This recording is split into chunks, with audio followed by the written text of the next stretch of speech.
Biabusia for Mamunyana, Haya Mamuakwaba, Haya Neat 100.9 FM, 19 was so egua with you. And na a year a Bernadana, and a date need dear a duchem. Omea Bako Semwebisi Sado 22 to 22. What is here? And now a special day song called Unprecedented Milestone Pa. That's our party where I make one say, oh, body to Nifred chair the same, oh, both friend the same. And as I quack see Dabana Dainty a fat. And now 2022, you see, Mono, and Yan for Makomako 53 days. And now 53rd day of the year 2022. What is here? It's yaka 312 days, not just yeke can akwa area, a be one pie, be one 312 days, a be one papa. If young was to say a feedback query and me, no, your back was what and a half. I can radianum. Say, Drew Sabrina Christo and Maya. The best aqua a fit 2023 more. Not just Yako anymore, Nessa. I hear about what they be so ye nini. If I said you would be a uben yinia when him, I wouldn't know Barbara and I will bow back or crown our boy and I'm between one and me. Yeah. But that is how God created it to be.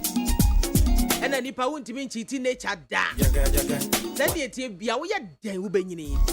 It is a one who be in a young fancy and what we are Kodana who will be in a young fancy because we begin a better.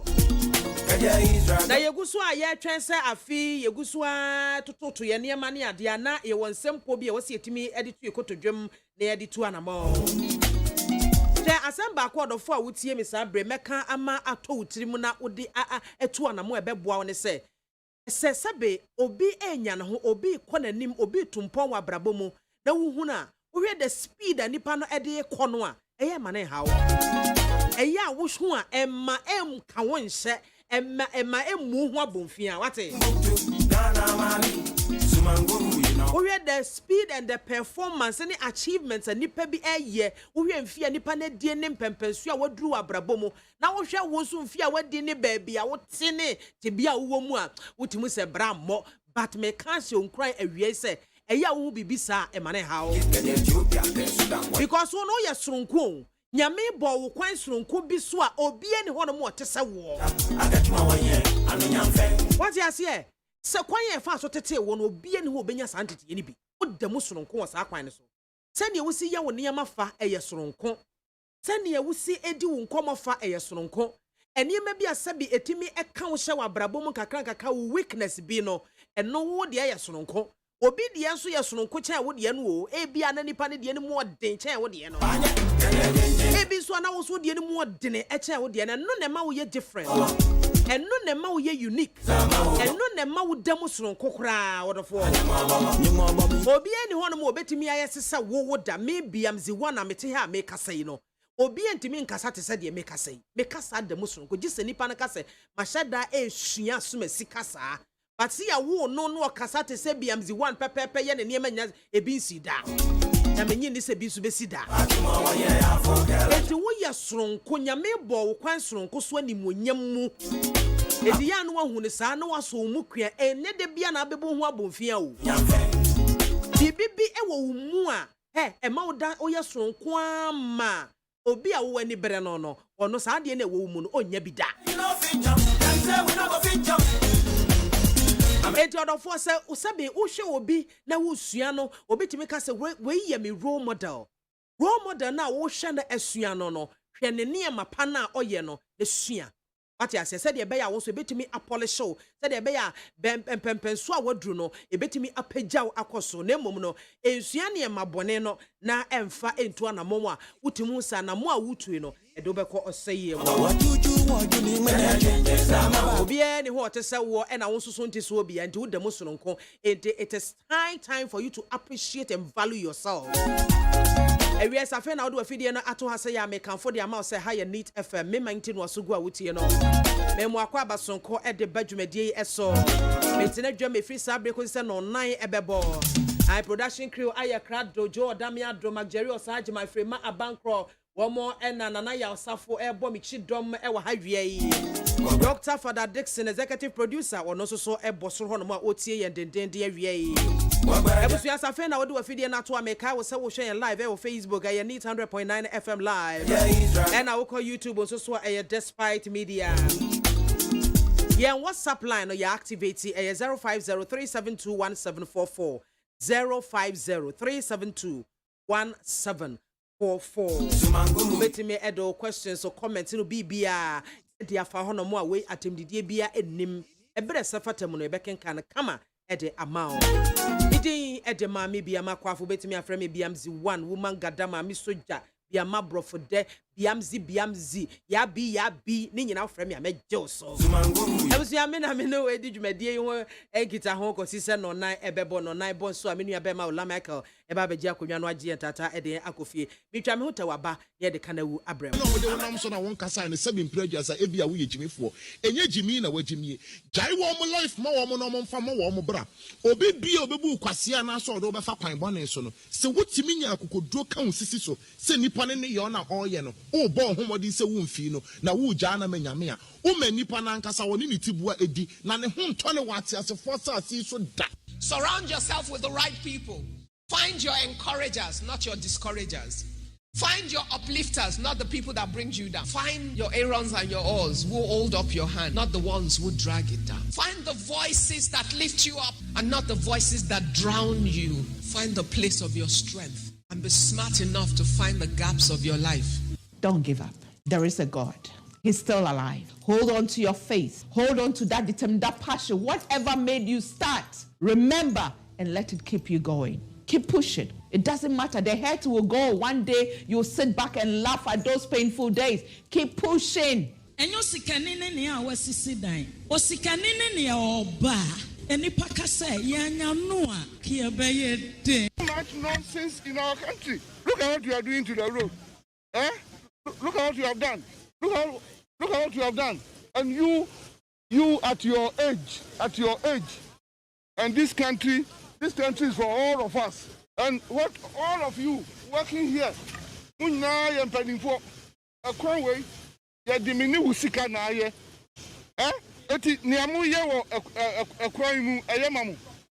giving you, all of you working here, and whoever is building, it's not a building.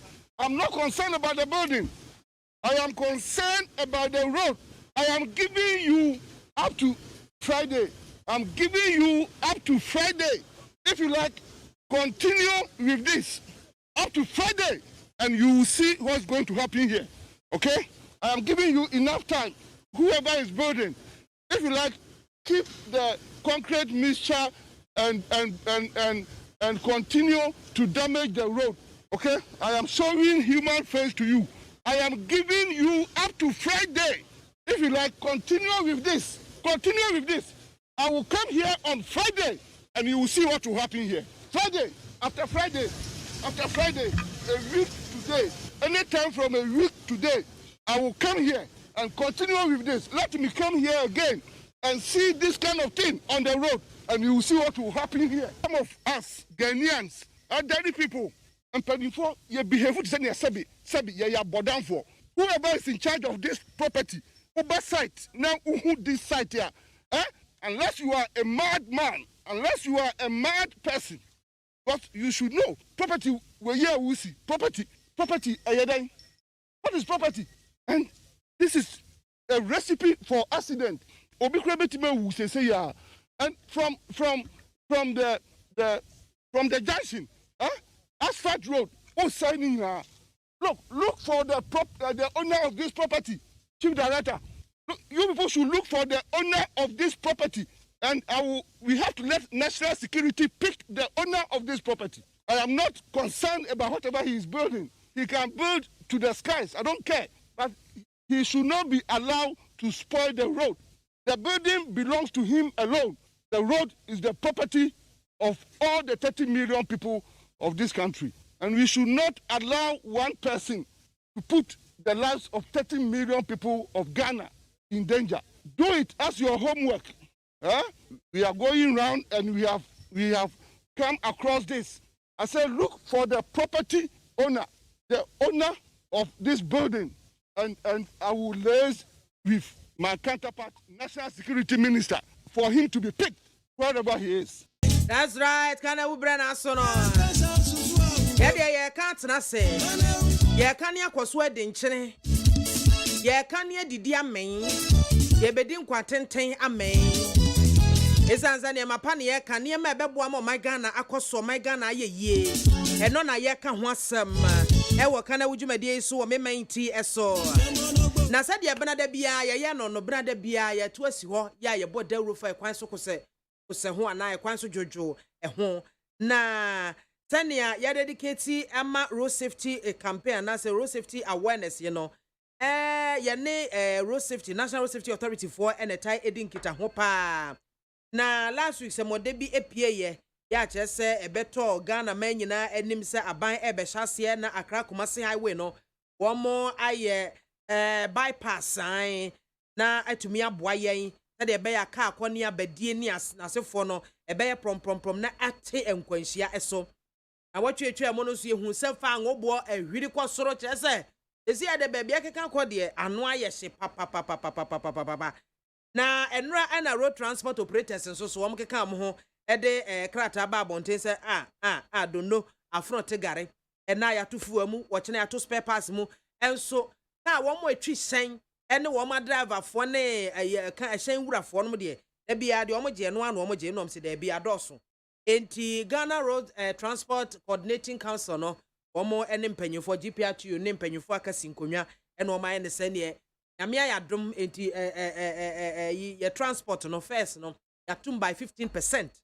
Enti 15% no ya dwutum na anopa yi na akomia ba pisafam prokoso ene wo ka se isanso nye de manage ne saa enti all the driver unions no ma gi atum anase ebi wo menasepo ene ade we ene phone lines ami ba be enti drivers no mon frɛ me more ye ba be di nkomo at we ene e de beto no so a eni mo be di ho nkomo na afi mapebre na transport no said the first na 15% no the first na wutua say ya ahe a wo betua from Saturday nyame yadom a eko na yetimi ehunu na yate ase kama enti drivers any mate fo ne car owners na asefo no montena mo phone ne ho ebre ne so se mibia tomu a momodin ase mo befrɛ na yehunu ba bia sabe susan de bode ho no ebefa ene enkomo a yebedie no efa saa Kumasi Accra Kumasi highway yi a yebeye no bypass na etimi aboa ye na saa semi enye na hyase o National Road Safety for aka ho asem aka sanka major highways ni nyina anka ye dualize na yenye no bypass no na overpass yenye no bypass na entimi aboa ye esan se enkwanhia dodo esi wo ye highways no so no ano oden ano ohye emu onyan a chese na nyame adom na no chairman na ono ne da road and transport committee ano Yeresiam wakasa ede afa ho esi ade abroyi pomakwam ama ye de saa kwan yi Accra Kumasi highway no ye de ama contract afo me enan ene wo mo eba be ye eti ene no nkomo ene ne National Road Safety Authority for ye no mo ebedin committee nyame ncha de rafa pel the see waba come nsa ewa hanom no ye head of communications unit ewo National Road Safety Authority pel ye mo akwa aba so many aba bibi abako de na wo ho aye fe papa wo hairstyle any watare any beats na wo mo no thank you too much you look so beautiful and pretty sure.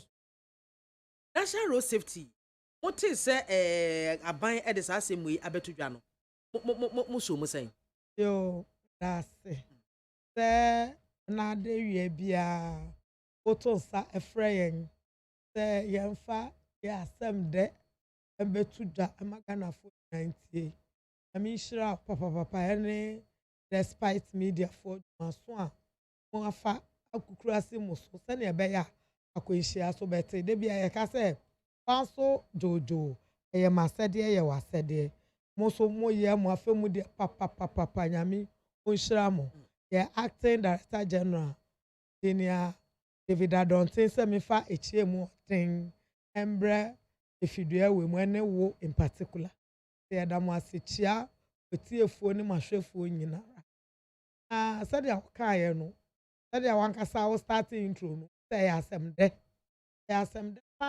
say National Road Safety Authority say commission na advocacy kese pa ye ba ko nie ya kasa ho anka ye wo tumi ni say ye na ye betumi akoye po anka ya yededa nti ye te sa asem de nokra ni nyame anim nie ye hu say advocacy na ye no na ye nya no kwa nya nsuo bi na ye to egu ebo ho nanso ye ka edru impenyifo asum na ye bo aban ene ye papa Roads and Highway Minister assese what this juma kese abegu fam ama 4 major bypass from Osino to Konogo ebeba so enyinem ene enyinesin eka ho ye dranase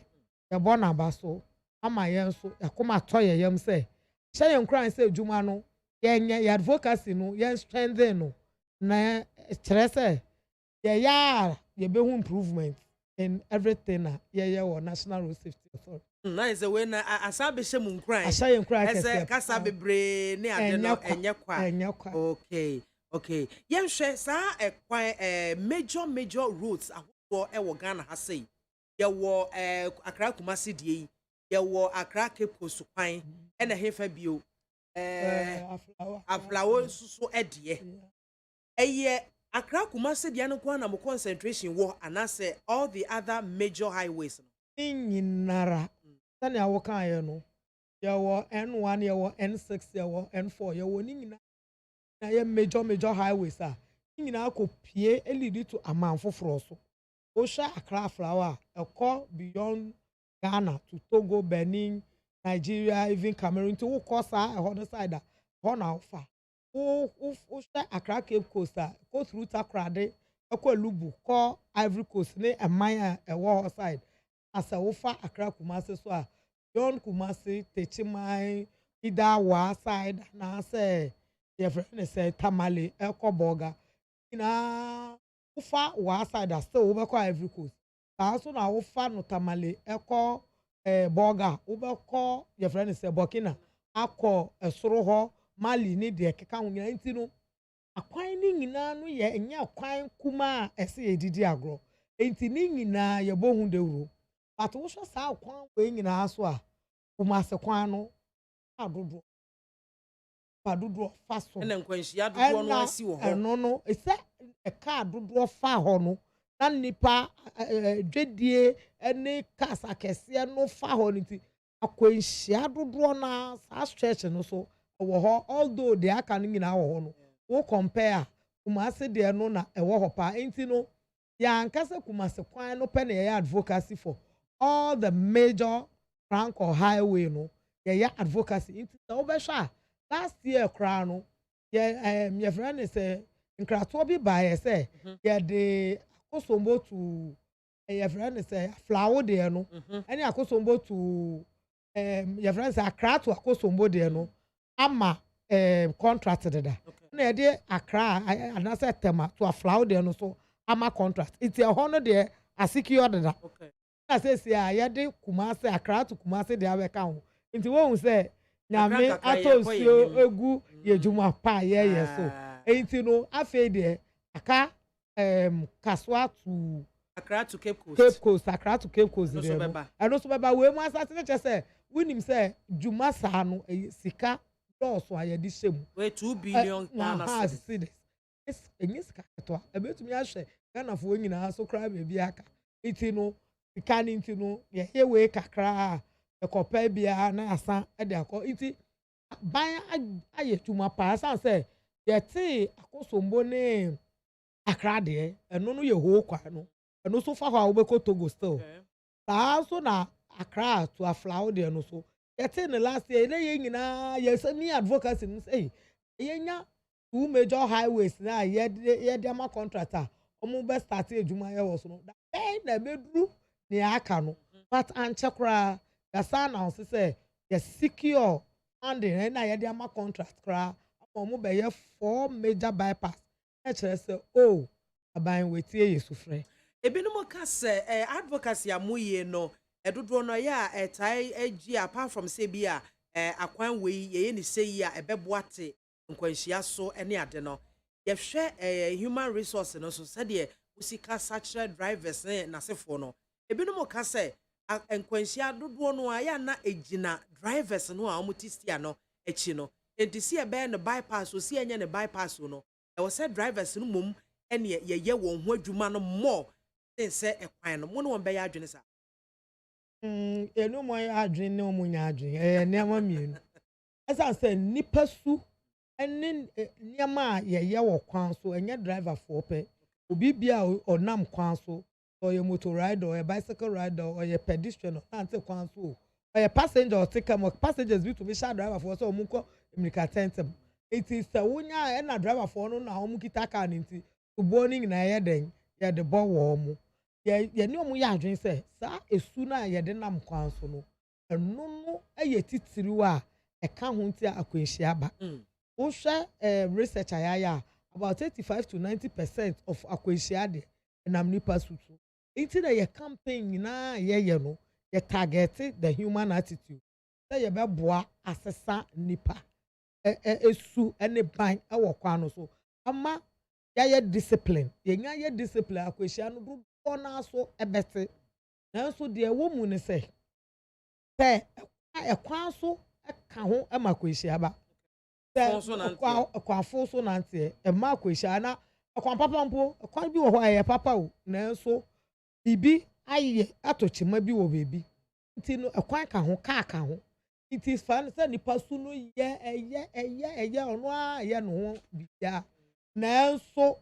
nipa fufuro bi afa kwan a ye ni safety and protective furniture bi awo so a ta nipa no no di mra so no ade fufuro ba akoka ama wa benya akwanhia nti akwan no so ya etumi protect ahyenkeni anase nkofo wonam kwan no so iti kakra da aka ye fa ne say ye hwe ye no ye hu say 34 about 34 to 35% so akwan a enyema akwanhia esi iti say kwan ye bomodin na ye dane ye sa wo ho a eno so ebeboa ama enka na akwanhia no ebekosoro no ebeba form esan say ye for example wo hwe ye friend say is a one bypass ya nka atete first ye fansa wom kromu say o ta akokuma se ne north ne nkokọ ho side time na ye nya bypass wan kasa wo kọ kuma se ana nkokọ udun sa wom kromu how many hours ansa utumi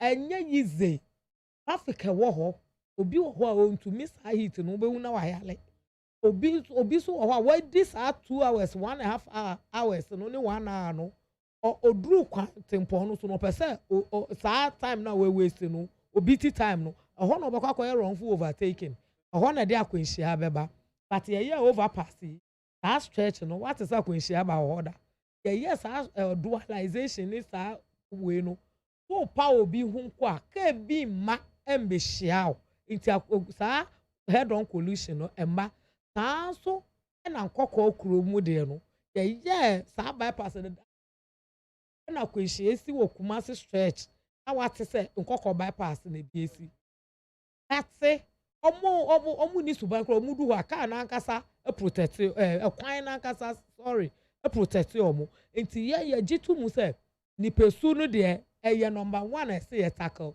enti ye wo programs bebre a ye de tackle ni pesu no na ye say utu momoni fro na utu ejamu asofo na utu ejamu afo na utu momo iti ye se ni pesu no afei yenya ye de hyehye tu akwemu na egu akwemu akwan so ejo no ye so ya famu de ben na ye eno ne advocacy no iti ye so anye se ye betena ho aye hwe han ese ye so ye de eno nti na advocacy so ehu hia ye tackle ni pesu no na advocacy no so wuremu then ye be ya every related institution be it a policy maker or implementer no so be ya fam de ama ajo amaye abusiafo me 19 asugu a wotie na wei kanawu na wuti ye ne National Safety Authority mpanyimfo na ehyem hanmo a ye ne won edi nkomo era Pearl Jesse na wabeka me ho ha yi a ye ne no ebo nkomo na no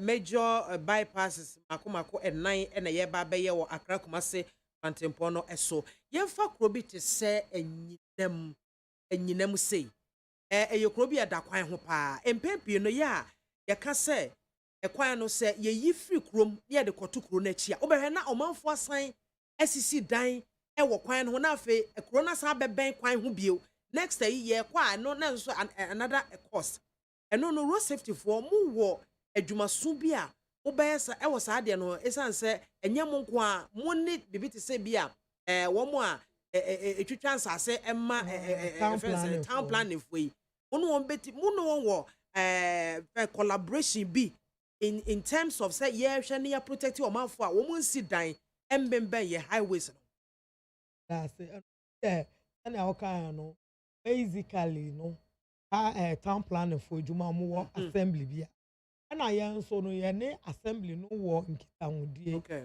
say assembly bia bebia wo no wo na wo manfo ehun jojo anasa ye fa ne say won safety ehya won sa won security ehya won sa nti ye ne omu collaborate a na ye safety aspect of jumadie na ebekoso no ye ne omu aka say mo kyerɛkyerɛ mo nkrɔfo no wo pese ye be mu a ye be mu na be kyerɛkyerɛ won nhia ehia say ye manfo no so ye boa agencies omu ye adwuma no se ne be ya ye ma kwenhia enkoso se ne be ya ye ankasa ye be protect ye ho ye ne assemblies no collaborate on that me ntwa no de entia me bisa sanse me ne se o se ye ensa wo mu de ye kwan no beto ronachi but right now the enkrofo sisi adan around the highway no so for instance ye te se anyinam de yi sei no yes matese ye be yi kwan no atukuro nachi wo be hu an enkrofo san ko sisi a start sisi etoton sase ne ade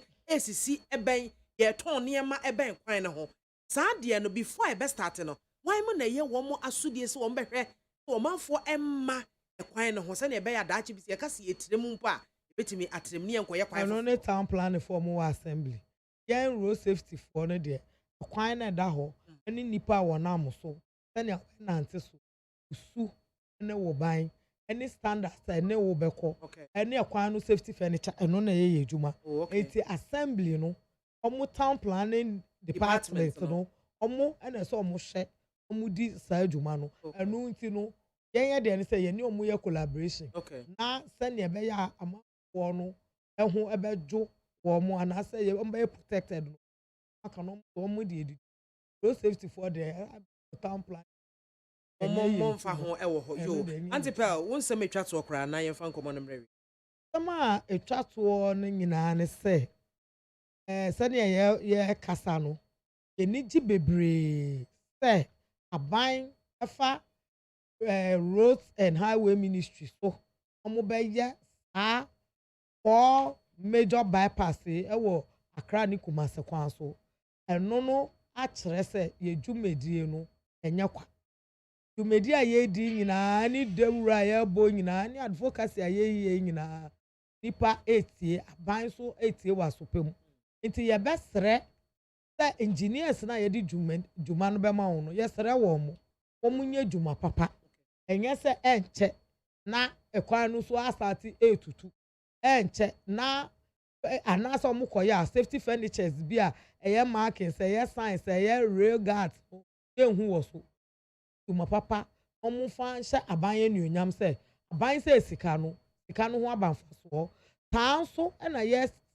threatimemfo se wo mu nso enya fa yesi ekwan no obi akobie choba wo kwan no ho pe na nkrofo kotra wo edidi amaka abetwi afa won so yes threatimemfo se yes rob wo ma bokro no enya aban properties na se omu ko wiewia ubehu na ye the street lights si wo ye the trap yakotutu nya part wo ho alumi koton ubehu echina na echina na kan nyina ayeden edundum esa kopesika fufuro muma ye nyina ye hu sa kwanhia no betumi etu ye nyina nti e ba kwan jojo medie hu a niam na wo kwan no hu nyina ye protect se ne be ya echina ye nkote se nkrofo 232 ewu in a month. Ya kasa eso ate. So yenya ka nipa ba kumpo enhwere ne nkwa e wa kwanhyia mu. Na enso se ya mboa ye ho na ye nyina ya mfa nye asudie ene asede am protect government properties a kwanhyia no entwa entam sa. Ye mboa ye ho. Yo, beda sipi anti-pel Jesse. Abusuafo panyi a won te say ne ekasai head of communications wo National Road Safety Authority Pel Jesse na ote say ye ne no edi enkomo no anti-pel ye da se pa se utime eba ye enti ho nkomo na yabo awie no afi ne ye ba beti asimo na ya hwe cash ntuade a ya tomu they say ya tomu 15% na eye anase unya ya nke dibi eka ho we yeso wankasa tiri ho a eyiwa ibone wankasa wonam ho a very dompe edi ebie telephone lines na atomo na chese mososo mo de madwenkyere aba 0302243540 and 0302257902. Hello. Hello. Good afternoon. Good afternoon. Ejanimo. Hey. It's you. It's you. It's you. Yo. What any passing any Kano? What you say? I don't have one day and go back and say, and yet. By yes, can free a bottom mubano. And no Hanayana a year. I ask him. But the work of Africa and it cannot for Nicola and so. What you say? This I was going to be a Burusua. Then I went to Yaka.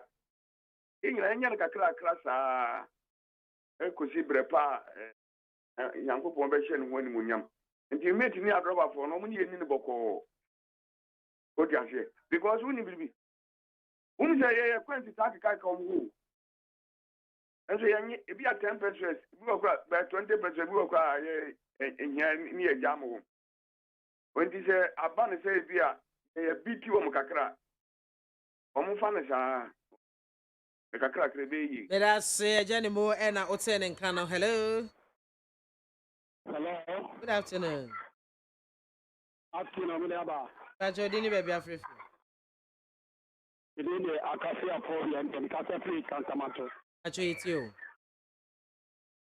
Omini Abba, Abasone, Edwasma, Osoma, Magana. You get the free sentinel. A bebo, say, when we say that 30% now for more Canadian, in fact, I'm ordinary. So, petrol, a woman say, we are seeing an idea number. Oh, it's the best fair Adaba for the GPS for so much nothing. 30% media. And we are on a pandemic here, I'm a better radio station. Yabama no Babeka say only on 30%. But in telephone GPS for the and say 18. It's best fair I have them and they say, oh, I'm here, the Wilma Cano. I'm going to be a ABPR. If you're only an SC, so if you're best we catch a race, it's only I'm Jimmy because that's gay. What they about 50% to cry. Who are this kind of best and yes, the person to copy the young okay. That's CP. Hello. Good afternoon. Actually, dinner, baby, Africa. In the Joseph Casafi Madina. It's you. Amenda was in Ejima Power, and Amenda, my sister now also. I use some percent fight Yama. Aha, and Chiao, into me, boy, I make it. Mammy, come as I'm so. Also, the American say rules and highway for no more. And yeah, Jane, but sometimes would almost said the Wabaji fan say, Omo Guama, Yabaya Quine, or Kumasi, we know. And Kaya, now almost, the new say, Omo Yaquani, yes, almost confused. Almost show, when all say, almost, yes, no way, you go out to music when all my any the old music engineers now, we are when say, oh, my Chaco, Nina, they say, Wabaji fans, now, problem no basa, now, my any year, na car, because Omo, and Yomo, and Omo, yeah, quino. And the person, Omo, Casa, Omo, Bay, Omo, dear China, I don't know, and ye, profit. Mikura abaya was you maintain this or bet mark I say obey quano because engine in the Adena Maso. One my difference. But you almost as a match why match yeah next month. Abandon the engine. Ayo, and you also the enemy that sippy. Let us say hello. Good afternoon. I don't know where but you want me to Yawa uni akuma nokure asa because Africa so baby MP no etutu no. Container no ho pe na mijina. Oba kakra me pesa me kan nyina ne se 15%. Ebusa se ehimfo so ana ekowie. Ye hiafo mobrowa. Ye ni bi yesu ne eko akowie. Media missing me 15% na me hwe say omoto mo even 1 peso akura so no ye ni bi yesu na eba bewi na ho subo nyina so me pega ide go abana woti adwa so no ono na me do subo no pono o mampani e wodi anim because ono na so onya abadaye wo onya humopro edima sebi ehiafo ni mopro wo mo ni bi no ono na wo so onya humopro de baye. And what to do, mat to bedroom, you can't you this a man send na bola tax na ye dia ko gugusuno ni nyina kan wo bi na ama increment na akosoro. That's it. Hello. Hello. Good afternoon. Patrol Major so. Yo, Aruba, it's you. Very out and gentlemen, any about yourself from ya. Oh, I done it through on the 5th March. You better year or break my and you never could be. That's it. You, the patrol, maximum make can say, you know, my driver for. I don't know who I'm about to cry. But I didn't know one say, Petro, no, do one way, you two Ghana. It will be in your free. I don't want to from on in a back. Johnny, a perfect man 40 years, engineer 2 more, a one more, a man on near. I can. And a bar, Rolf and a bar, a rubber for your tiswa. I die about to put those number 2. Yet that is almost did the final so Danaka. And Miss a rubber for a say, they are 2 swa. Yet the baby 15%, 15%, I'm okay. So I did 5 city from a crack to Castle 5 city. How many why city battle tonight? Almost so that and the impact on no. Okay, yeah, that's sippy. Hello. Oh, on your penny, yeah, Joe. Mediani Evans, Miss Tracy Ashama. It's you. Pajo Mamma no call. The patch you. Kame man in crack or catch a year, I don't think. The patch the farmer me. So better. Catch any semi bona basso. The Oka be radio, so name penny for the year. Yana Amaya and Suyaniaji. And semi case motor with bridges near war honor. In that dear war win, no, assess especially Ashama and a bridge honor. You say Yamia do more start here or more into bona basso. A car traffic light. And obey stations no back on the news. Who drew main harbor, Oko, the my new town. Many about BIAMAH traffic light in a few saying. Into also big trucks and a Chemohoya 4 junction. The accident test you. Now, traffic light in this will be brave Wagana in Yajuma. This is road safety, Oma Bay Authority.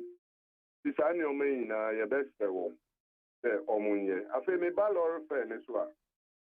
Let's try His Excellency.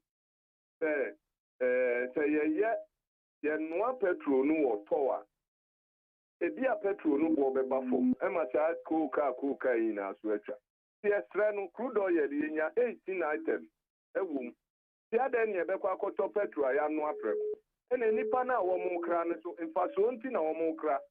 Na say ye wo machine se tumi no petrol wa ha dia. Adabraka me srem nko to dwegu fom omumo modern na omumato enye adwuma nini aba me das enso me das say onu apenye Evans na hotel en kana. Hello.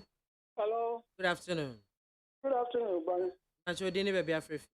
Atubani ni o. Yo, acho iti o irabani. I'm sure that the original way. It did today. The car, a Kwawasama, or a guy who never passed. You see, energy, no matter there, a bank, no matter what you said in France. A quaint or so, yeah. Honestly, a quaint year, one for Mama, a brother brain, while quite ministry or coffee. You see, yesterday, I tried to Kumasi realization or yes, a minister, the Omodia on yes, that's what yeah. But as I said, find central region, Kasuaki, Kipsus to Chapel, so one year no double with the mind.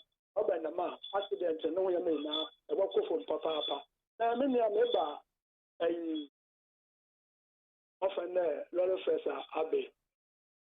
Obiani had a Ghana's when you call the only walk to one film. Petro no Akoso. Now, in the one that said that said that, yeah, fire politics is that. Sabi. Nigeria went to Petro, Ghana have for Hano. That no measure was in $100 a liter. No, you see, I am like Ghana for I buy out the young. But on your one, Ejabine. What's who Nigeria for the NSA? $400 a liter. Okay. $400 a liter. Now 400, what the bag is coming saying? Oh, a dozen. What the bag is coming? What the other $1 me can am dia to dwa wo de aso ne twa so mai you see me sra Ghana fo o me ya botel mo aban o de covid na ba no one more media no ha che no say petrol if $40 so e ko do over $100 a barrel see yam wo mo de $1 what to that me je bia no mo go bia no do that so ya won hwe no to do me da sipi ejaban ne e na ote ne nkan no hello. Hello. Good afternoon. Yeah. Afternoon. You ba chodi ni baby afrefi. Ya okromansa amwa. Yo, achi ase boga. Ketio. Achi ma chia to fo nyina chiu. Yes. Enkoma woni fe na obi babeka so no de oni awisem e wo aban mu ayetimi. Emi de se metumani hye atim atiafi efi oda a besi twem ko atiase ko amanfo pon. Eko bieni ekwan a yeyo ayede guso a chese lori nam so shemshema na me de me wo awisem se aban no oka osi oyo na we se road minister na we sin kiti na ogbo adwuma na we se ne maami betina fidie so ensisa o ma chesa du akareti ebe koso e wo kumase ekwan so a ye betumi agoba jojo a na chese o mu fata abasobo ese nimra petro ne so baby ewiase ekro no ba obi na baby expect say petrol price ebe ko for ma me ho ahenha to the sense say ese kwa me nkoma breso ye nsa beka ne sabio ensi wo wiase baby ada etianya krado sanya bible akase obi abashi anu fifire anso no adidi no sara ena ade nyina mu no ye doso e wo wiase na ahotre e ko soro no e wo wiase nyina no petro no buwa ne batum 50% no mde atoso no omo awunya mabo ye da omo afi etu aban no kwaso nya aduma saa ese kokodu baabi ese binua baini babeka ese to no eye aduma petro so metu eye aduma no ye free ye mpani fo so mo mato ni aduma ida se okromansa ena ote nenkano abuziafo ha ene yede course no yede mo ebesie na me boni taw sesia ede amamo eye ahyentuade 15% no baabi a wonam se bia efi a wo free na wo bakrom no da bia wotua 1 cedi a they say new fare no wo betua 1 cedi 20 pesos so wotua 1 cedi 10 pesos when ye trotro de trotro anti yame yad me free memenda ekono se first na atua 1 cedi a 1 cedi wo bekoso atua kosi memenda na si enti se 1 cedi na wotua wo new fare no ebe 1 cedi 20 pesos se 1 cedi 10 pesos na atua wo betua 1 cedi 30 pesos se wotua 1 cedi 20 pesos ya wo betua 1 cedi 40 pesos Utua 1 cedi 30 pesos ya ubetua 1 cedi 50 pesos. Say utua 1 cedi 40 pesos ya ubetua 1 cedi 60 pesos. Say utua 1 cedi 50 pesos ya ubetua 1 cedi 70 pesos. No a new fare na aba no. Old fare na say uda usua 1 cedi 60 pesos ya. Say ubetua 1 cedi 80 pesos. Utua 1 cedi 70 pesos as say ubetua 2 cedis. Utua 1 cedi 80 pesos say ya. If you remember ko ubetua 2 cedis 10 pesos. 1 cedi 90 pesos and utua ne say. If you remember eko ubetua 2 cedi 20 pesos. Utua 2 cedis say free baby a woko eko e free fie ko baby a woko bia. They say if you remember ko ubetua 2 cedi 30 pesos. The utua 2 cedis 10 pesos ya. If you remember ko ubetua 2 cedis 40 pesos. They say utua 2 cedis 20 pesos. If you remember ko ubetua 2 cedis 50 pesos. Utua 2 cedis 30 pesos. If you remember ko ubetua 2 cedis 60 pesos. Utua 2 cedis 40 pesos ya. If you remember ko ubetua 2 cedis 80 pesos. Utua 2 cedis 50 pesos ya. If you remember ko ubetua 2 cedis 90 pesos. Utua 2 cedis 60 pesos ya. If you remember ko ubetua 3 cedis. Utua 2 cedis 70 pesos ya. Ubetua 3 cedis 10 pesos. Utua 2 cedis 80 pesos. Say if you remember ko ubetua 3 cedis 20 pesos. Afei utua 3 cedis 30 pesos ya. If you remember ko ubetua 3 cedis 80 pesos. The utua 3 cedis 40 pesos say ya. If you remember ko ubetua 3 cedis 90 pesos. The utua 3 cedis 50 pesos free fee eko kurum trotra. If you remember ko ubetua 4 Ghana cedis. The utua 3 cedis 60 pesos. If you remember ko ubetua 4 cedis 10 pesos. The utua 3 cedis 70 pesos ya. If you remember ko ubetua 4 cedis 30 pesos. The utua 3 cedis 80 pesos say ya. If you remember eko 15% ne ye adwuma. Wo ba betua 4 cedis 40 pesos. The utua 3 cedis 90 pesos ya. They say wo ba betua 4 cedis 50 pesos. Utua 4 cedis ya. If you remember ko wo ba betua 4 cedis 60 pesos. The utua 4 cedis 10 pesos. If you remember ko wo ba betua 4 cedis 70 pesos. The utua 4 cedis 20 pesos ya. Wo ba betua 4 cedis 80 pesos. The utua 4 cedis 30 pesos ya. Wo ba betua 4 cedis 90 pesos. The utua 4 cedis 40 pesos ya. Wo ba betua 5 cedis 10 pesos. The utua 4 cedis 50 pesos ya. Wo ba betua 5 cedis 20 pesos. The utua 4 cedis 60 pesos in a year. If you remember ko ba betua 5 cedis 30 pesos. The utua 4 cedis 70 pesos say a year. If you remember ko wo ba betua 5 cedis 40 pesos. The utua 4 cedis 80 pesos ya ebesesa. If you remember ko wo ba betua 5 cedis 50 pesos. The utua 4 cedis 90 pesos ya. If you remember ko wo ba betua 5 cedis 60 pesos. The way obi a baby a wo free fie ko no utua 5 cedis da bia. Ene say wo kwa na de 80 pesos aka ho eduba betua 5 cedis 80 pesos. The utua 5 cedis 50 pesos in a year. I want to say free remember ko no wo ba betua 6 cedis 30 pesos. And se utua se 2 cedis 90 pesos ya. Wo ba betua 3 cedis 30 pesos. Utua 3 cedis ya. Free fie ko baby a wo ko bia trotra. Wo ba betua 3 cedis 50 pesos. The utua 3 cedis 10 pesos ya. Wo ba betua 3 cedis 60 pesos. The utua 3 cedis 20 pesos as you say wo ba betua 3 cedis 70 pesos. And as utua 6 cedis ya. Wo free fie ekokrom ebi a wo bo on mo otetema epom ho baby. Aha, na wo ba Accra Central na ebi a ye je 6 cedis ya. Wo betua 6 cedis 90 pesos e free nyame yadoma pemenda echo. Na yensha intercity no long distance buses akese no. Mo amoko long distance no. Wo tua 5 cedis as say wo ba betua 6 cedis. Wo tua 6 cedis as say wo betua 7 cedis.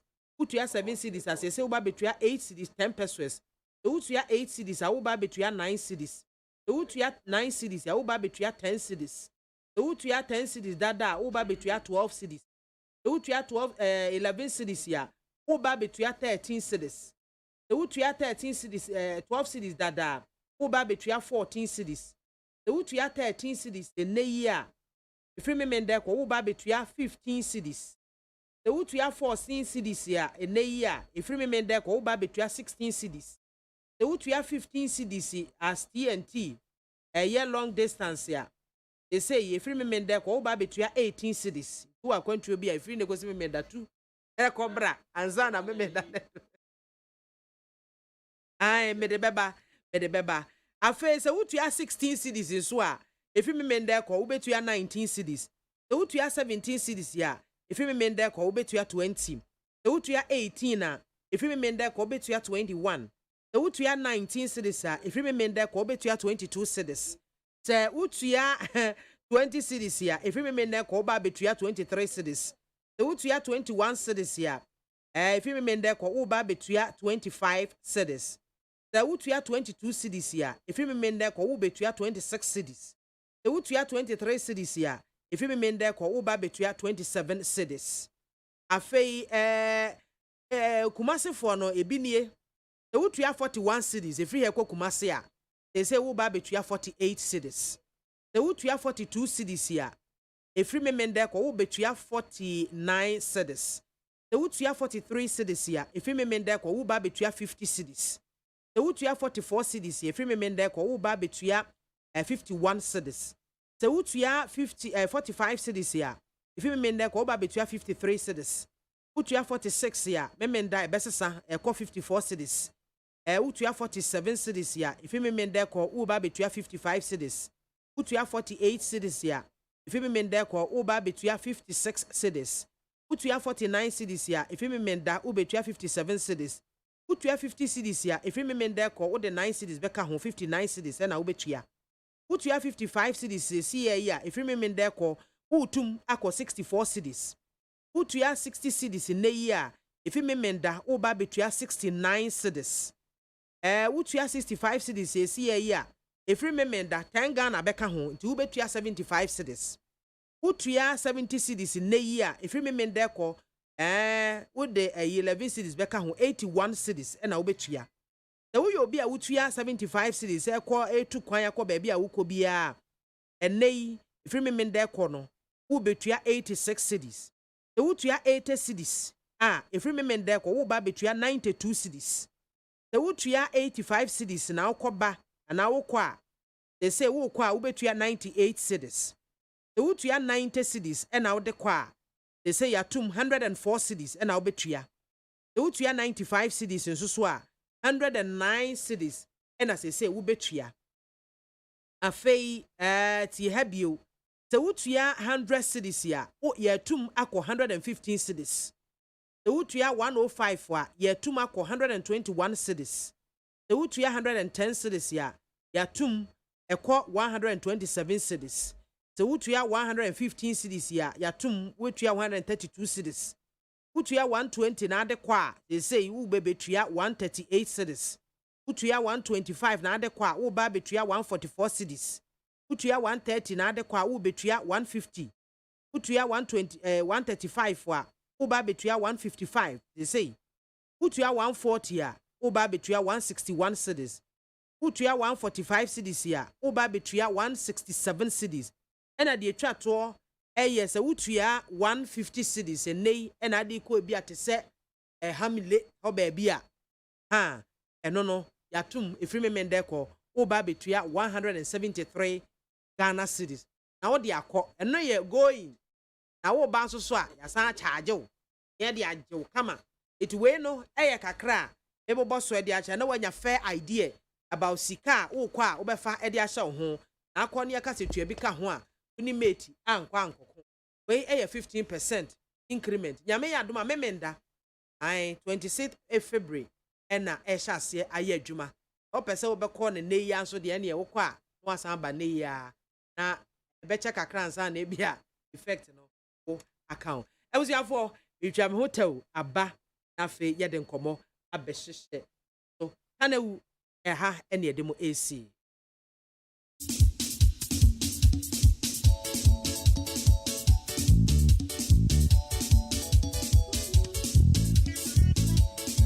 Mr. Nabu say, media, when you go past I don't go press company, get by any aquarium say, Sir, I'm say fighting.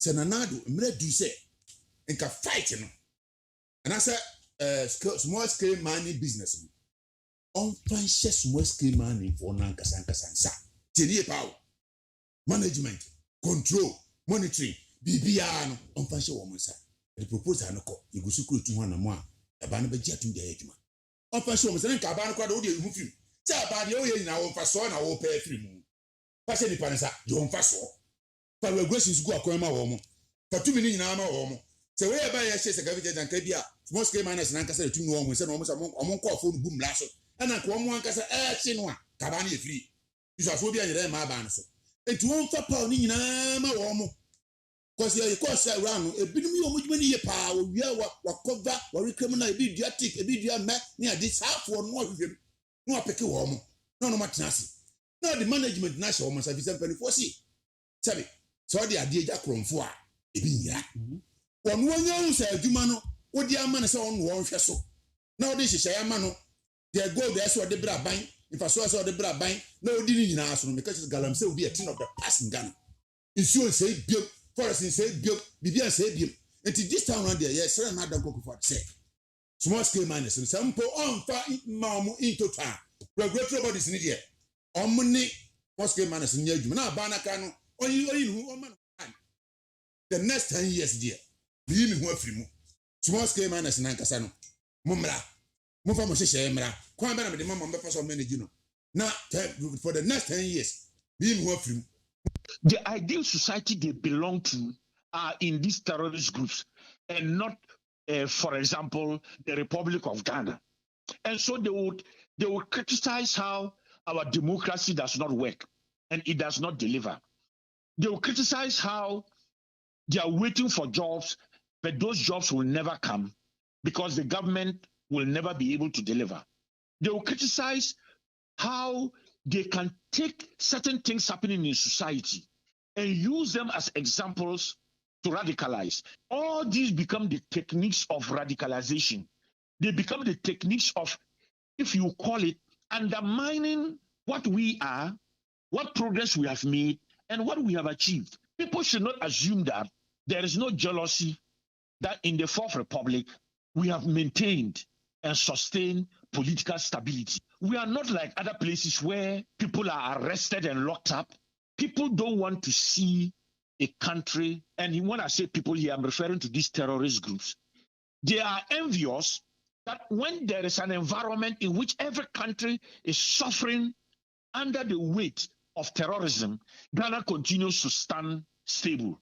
It's not to create the mistake of allowing people to fall into the hands of terrorists, but that every day we work together to overcome those challenges, right from local government level to national level, to prevent that radicalization, which then makes people to fall into the hands of these groups when the possibility of recruitment arises. Let us continue with the effort of delivering good governance. Military or security is one, but it is more about the delivery of good governance. Let in every village and in every community, even when we have challenges, let us continue to engage one another in which people know that there is a collective effort, both formal and informal.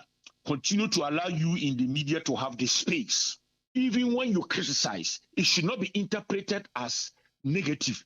It should be interpreted as constructive to help the accountability process. Let's continue to deepen democracy.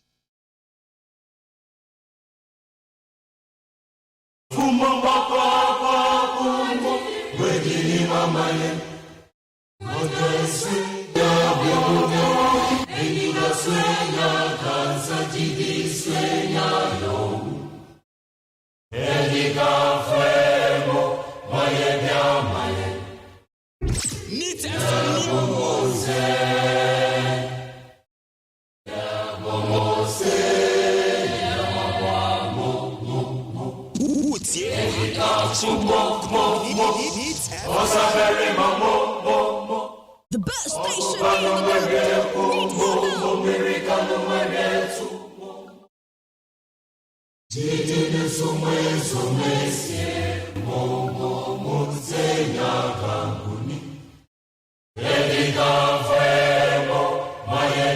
the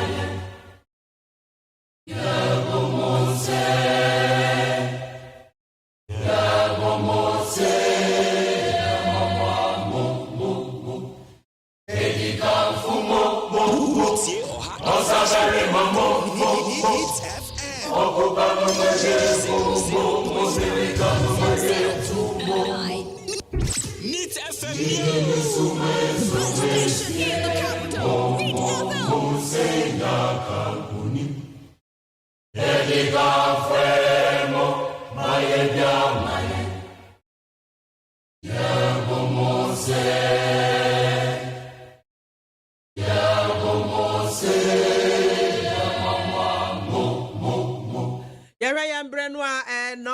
Meet no abapa osima aduono pepe ensem bebre na awie egu apono so NPP polling station nomination forms na akwakoda ne buachi bidin uturuku hyentumam ye tesa nkonwa to bonkrofo na ye sai niema adenti na polling station forms keke eno so mwatena so ye beka eho asem utag nyamencha de sesi ade wo se wo strike no temporarily Omo atwentwen so be 2 weeks. See 4th March. Eya na monto papa anase sen e na yemfa no. Ahyentiade abo yatum eko ahamabupen edu enum. Yame ya adomo amemenda February bosumi da to so aduonu ensia e na ehya ase aye adwuma. 11 hu nsensemi yama me honorable Sarah Adwoasafo ne ho abam ayese chese they say party no odi wo mu minimu ankasa. To of course wo bo bi ntimi hunu osensemu apada nkwa onu wo mu chese de chese akwakwa ese wo mu a eye ma ena ofiri mu nso a etosini entini gina bia nkasa wo he woda so parliament ho anase wo mo ede wo mo mbra na ebewe no ese nkamra hye bedwani bia wa absent ho 15 working days on the asa abro so enti ehun nsem epiepie ehun nsem epiepie ene ade wei ene nsenka ya hodo ena ene ye ba besini nyina koso yetimi akasa ede afa ho a ejidi yese edin sunsanso papa ebeba na wo mo awie mensa ka wo ha wo beboa me eye mi ankasa menua bema na nakwa me osei bonsu adade na de o she dade ne full name eba me nim bia wafa one ne first person oba ha na fe na matena se kwa me ade wo ba ha afi na matena se me nim bia wafa obegina ha ene wasa de afamu enti obeba na kwa me osei bonsu adade oye NPP communications team member afe Sylvester Sapon Soprano ono so director of communications CPP and Godwin Mahama eso NDC communications team member ebusiafo member mu nyina akwabo. Yeah, just by the way, MPP ni no, almost all pick forms ni biaba o. Why? So benya bimponi. I didn't go for forms. Oh sir, no person a polling agent o. Ana. Me see as no be so for forms ni bi. Dem on wa mra na misa we di oni akiri. Eti oba na ya bisa. Matia oba. Mama. That is say. What na do me? Me hu watch it. Me wo ho me ba. Ask me the chocolate. Mo chocolate mo nsanka. Ba me do Valentine dear bro. Ma me fa ma crisis here. Na kura me. Soprano no. Ya agro. Me ba me. Enya body akeke. Debi. We dey wa catch me. Debi e kuli. We kuli. Wow, me ni bida. Oh ni kuli da. Oh e fine wa me. Oh yi ba ko. Wow. Oni kuli da. Kuli ye ndi yewe. But me chrome dia no. Enti. Chrome dia ye bono round. Oko the upper easter. No normally you born so born round to say ball. Okay. So you know dark one. Thank you. But smaller than dark one. Yeah. Oh okay. Oba we say unya chocolate na ubu kuli ni bia na wa bu chocolate na dey aboso. And also a combination. Serious combination. Oh yeah, dietitian. Debi. Say you know CPP for Valentine dey. Baba me dey na ewie ni. Na o ka kebi one sen. Me ha me say chocolate. Yes, chocolate. One ma. I think me for. Dia charge out. Me yare. I'm yare. So I say I just have for yare as still almost tintin on fan yare embra parliament. Don't worry, nyambo next week. Nti na nka mo for me dey na member. Na kwa nka me demo dey because Thursday for age wo mo dey. Oh so. Oh okay. Just nka na in fact me refie. Ba won say kuli ni do so nti anu am obi anya bi akodan me mo ne. Me chema obi anya bi. Esa me man kwara no cry wi.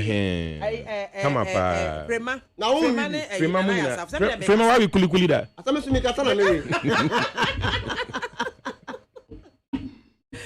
Oh yeah, that's it.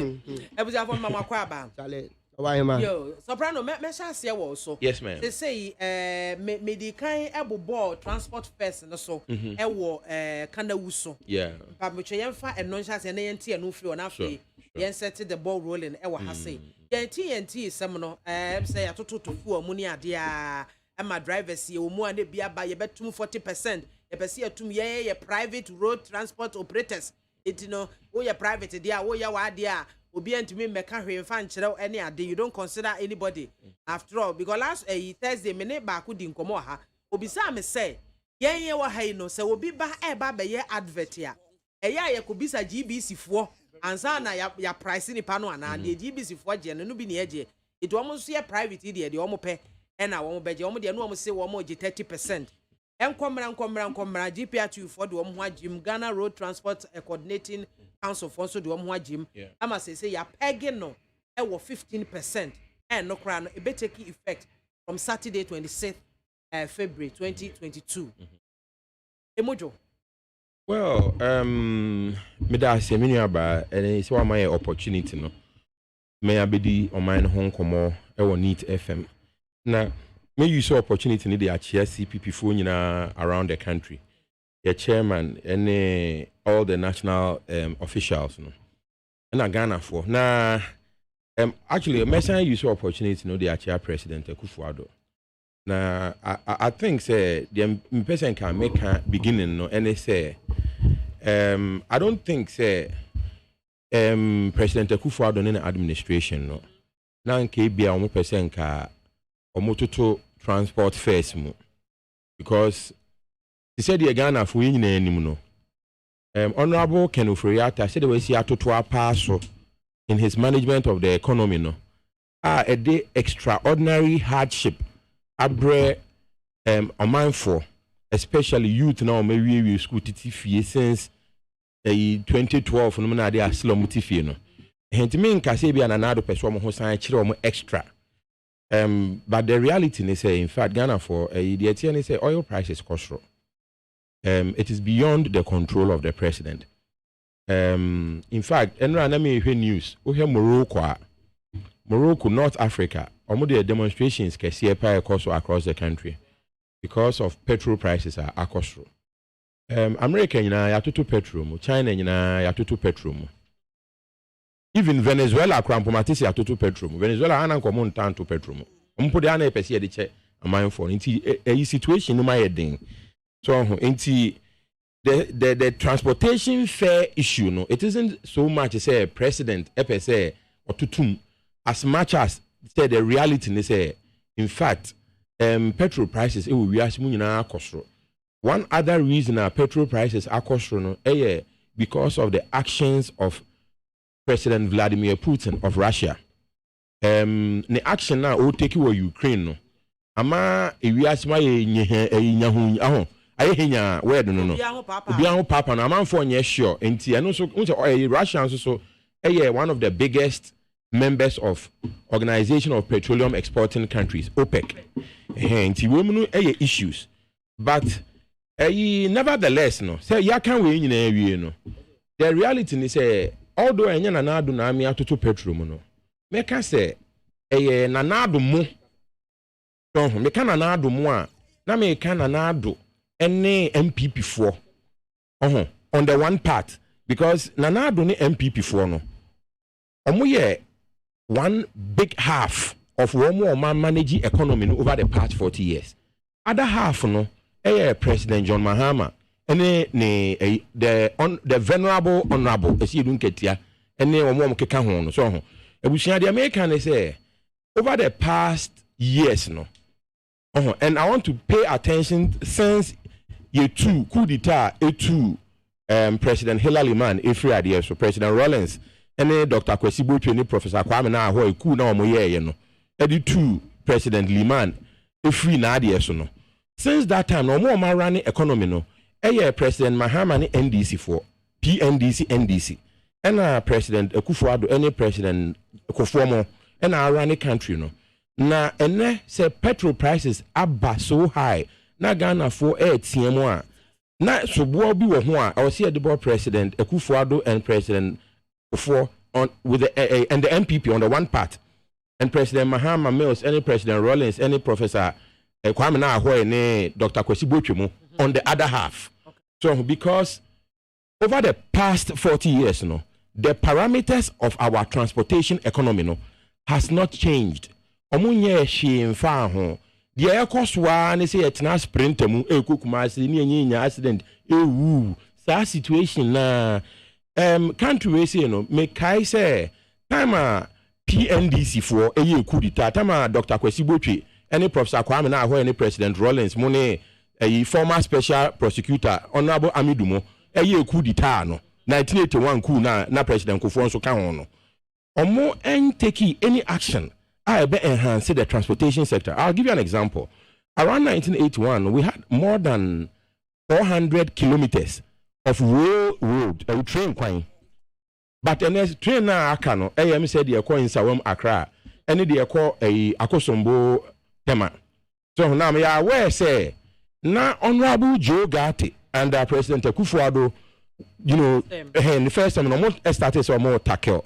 And we respect that and we appreciate President Akufo-Addo so taking that action. But the American says railway system now. Even Crampo here Crampo ufrin Sawomo ba. Now faka compares will be a train. Ubedu says na traffic ni mena ema fair no so eba form. I would say your leaders no they have not shown foresight in that regard. So we share MPP ni NDC form penny for na. Omo concern no most of the time we see omo closely akwa S Gracia no send ombesi anya aka ho into say we be to say Honorable Speaker of Parliament Alban Bagbin say honorable waji S Gracia sa but 1 kilometer of railroad crampo under ne adwuma na why Parliament no o de baswa memogabi nso so honorable Osei chairman sa also won ko bio no but we don't know if it is true. So ono so sa watena ho agipedium sa your birthday party sa yehu hwe. So enti your leaders no man show foresight. Na because we man show foresight a best example any electric vehicle abasuna saying wo hwe baby ti sa manoni eno na ya agina mu say electric car use petrol no. Now one of the reasons bro for your car na use petrol is number one omo tap energy ni free awia no. So na make say Oko baby to say Germany omo latitude 51 degrees north. So what I say latitude 51 degrees north no energy content of the sun no so per square meter no less than 1000 watts compared to Subruso eastern region energy content of the sun no over 2200 watts per square meter. And then you see say leaders no omo de per diem ne S Gracia ne dio manim sa oman nwene ho especially with regards to our transportation security. Some people are with the opinion say there are so many taxes on petroleum. Wasn't buy no be free so. Say na be yanke ho be high petrol system. But it seems say government here adamant. Ono omo adwene. Say nka aban ni taxes ni bi no. Oba minimum de no kra ni say me feel say Ghana for not enough of us are paying taxes. We hear 11 president mo kan ho asem na one of the key points we make no kre and he say indirect tax enke beche nkrofo bebre enu no ye true although omo ye 11 betimi achi nkrofo bebre no and we don't necessarily support it because now can if you say for instance say we check 11 sika ye bia ye benya Greater Accra one day now they compare sika president e de ko han aeroplane bathroom na now to say senka president jai adware aeroplane na enke no be boy more than senka ebeka say bia ye be to taxes no. So because of your president no any the presidential lifestyle na constitution no permit na you see say the president is living a certain highfalutin bourgeoisie lifestyle senka president no ebe brand ho ase e woni ni expenditure mu kakra enke be boy but I was talking about say your transportation challenges no nanka yetimi epushi ye solar technology na nanka one small way anke betimi di aboa another way no anke betimi di aboa no ene say enka Ghana no in this era na esi an ye move to electric vehicles any solar powered equipment ne ade no Ghana so nyankopon ehira ye lithium deposits until probably it is time for us to to begin developing those lithium deposits in a very much holistic way. Ekwan paswanka ebetimi aboa ama ebeboa asolve your transportation challenges no. Oba later no me send o paper bi a Joe Biden administration Oma are presenting on a way to take control of lithium ion batteries.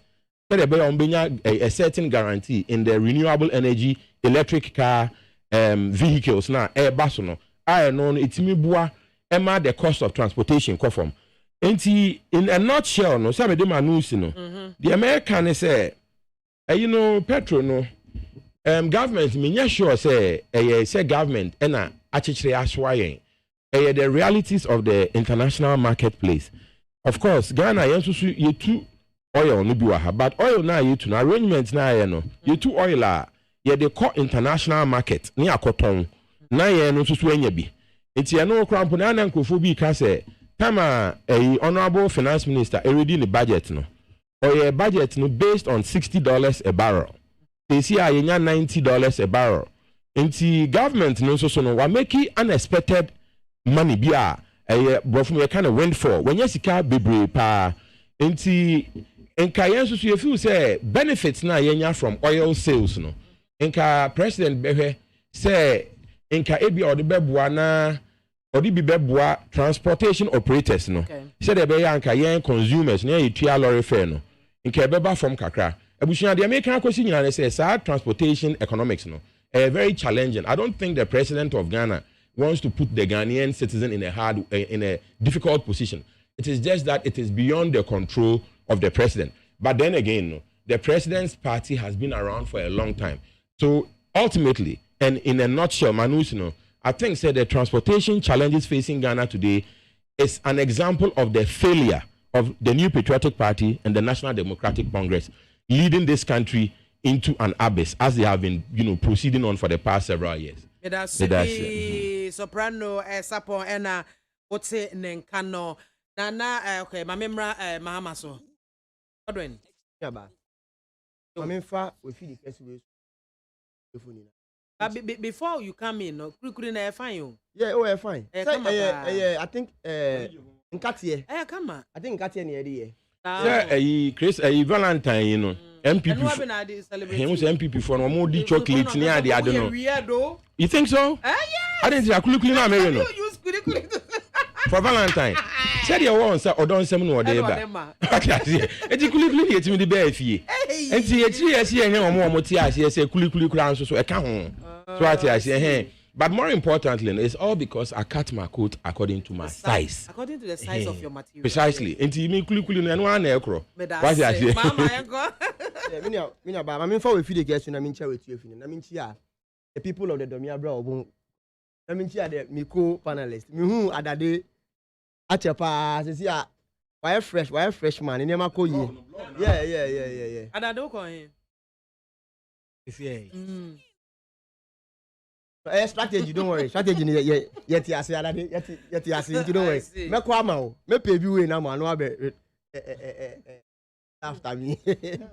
The people of the Domia bro won constitution for 118 na me chia won. But me aba na kan be say me dey ko share MPP un sensem but we dem so nim say kakra MPP for share on elections na se no. Yen so yen de no ba na eba na won vision ne dada. Intimefa we feed the case na metia all the 34 constituencies in Greater Accra, all the delegates in Greater Accra na metia mo. Why wadwen so person obe contest as constituency executive bian so no. Ya emrepemu no e be ba mo ase ene mo abedi nkomo because ye wo botae se person ye contest for Greater Accra Regional Communication Officer position. Na yetimi gina brane, na yetimi ko really break the eight of the MPP. So you hear a certain kind of or caliber of people are ombetimi withstand this particular crop of MPP people. And yes, sir, I did a very fair no, a very time. But my main comment, about unse this patrons and some before the patrons and some so prime no make some assertion. I think they say me if you on see a buy a to your so sometimes and say better na need a d near maybe a cost or previous government na current government and na preceding government bet to your yamfa ni die madia ni die yeden ese no ama yen kukuru emfa madia obeto ya oye hu adwuma soprano yes I am pass under Jogati led by this particular government and omo eye Accra to Akosombo railways. But a procedure. The procedure started under John Dramani Mahama. Indian Exim Bank loan of about 338 million for that 84-kilometer road. Railway. Honorable Setekpe and the Gina Ghana name. Ekoji that loan, which I have the publication, I think $398.33 million for 84-kilometer term to Akosombo Railway, dated November 28, 2016. It's a procedure.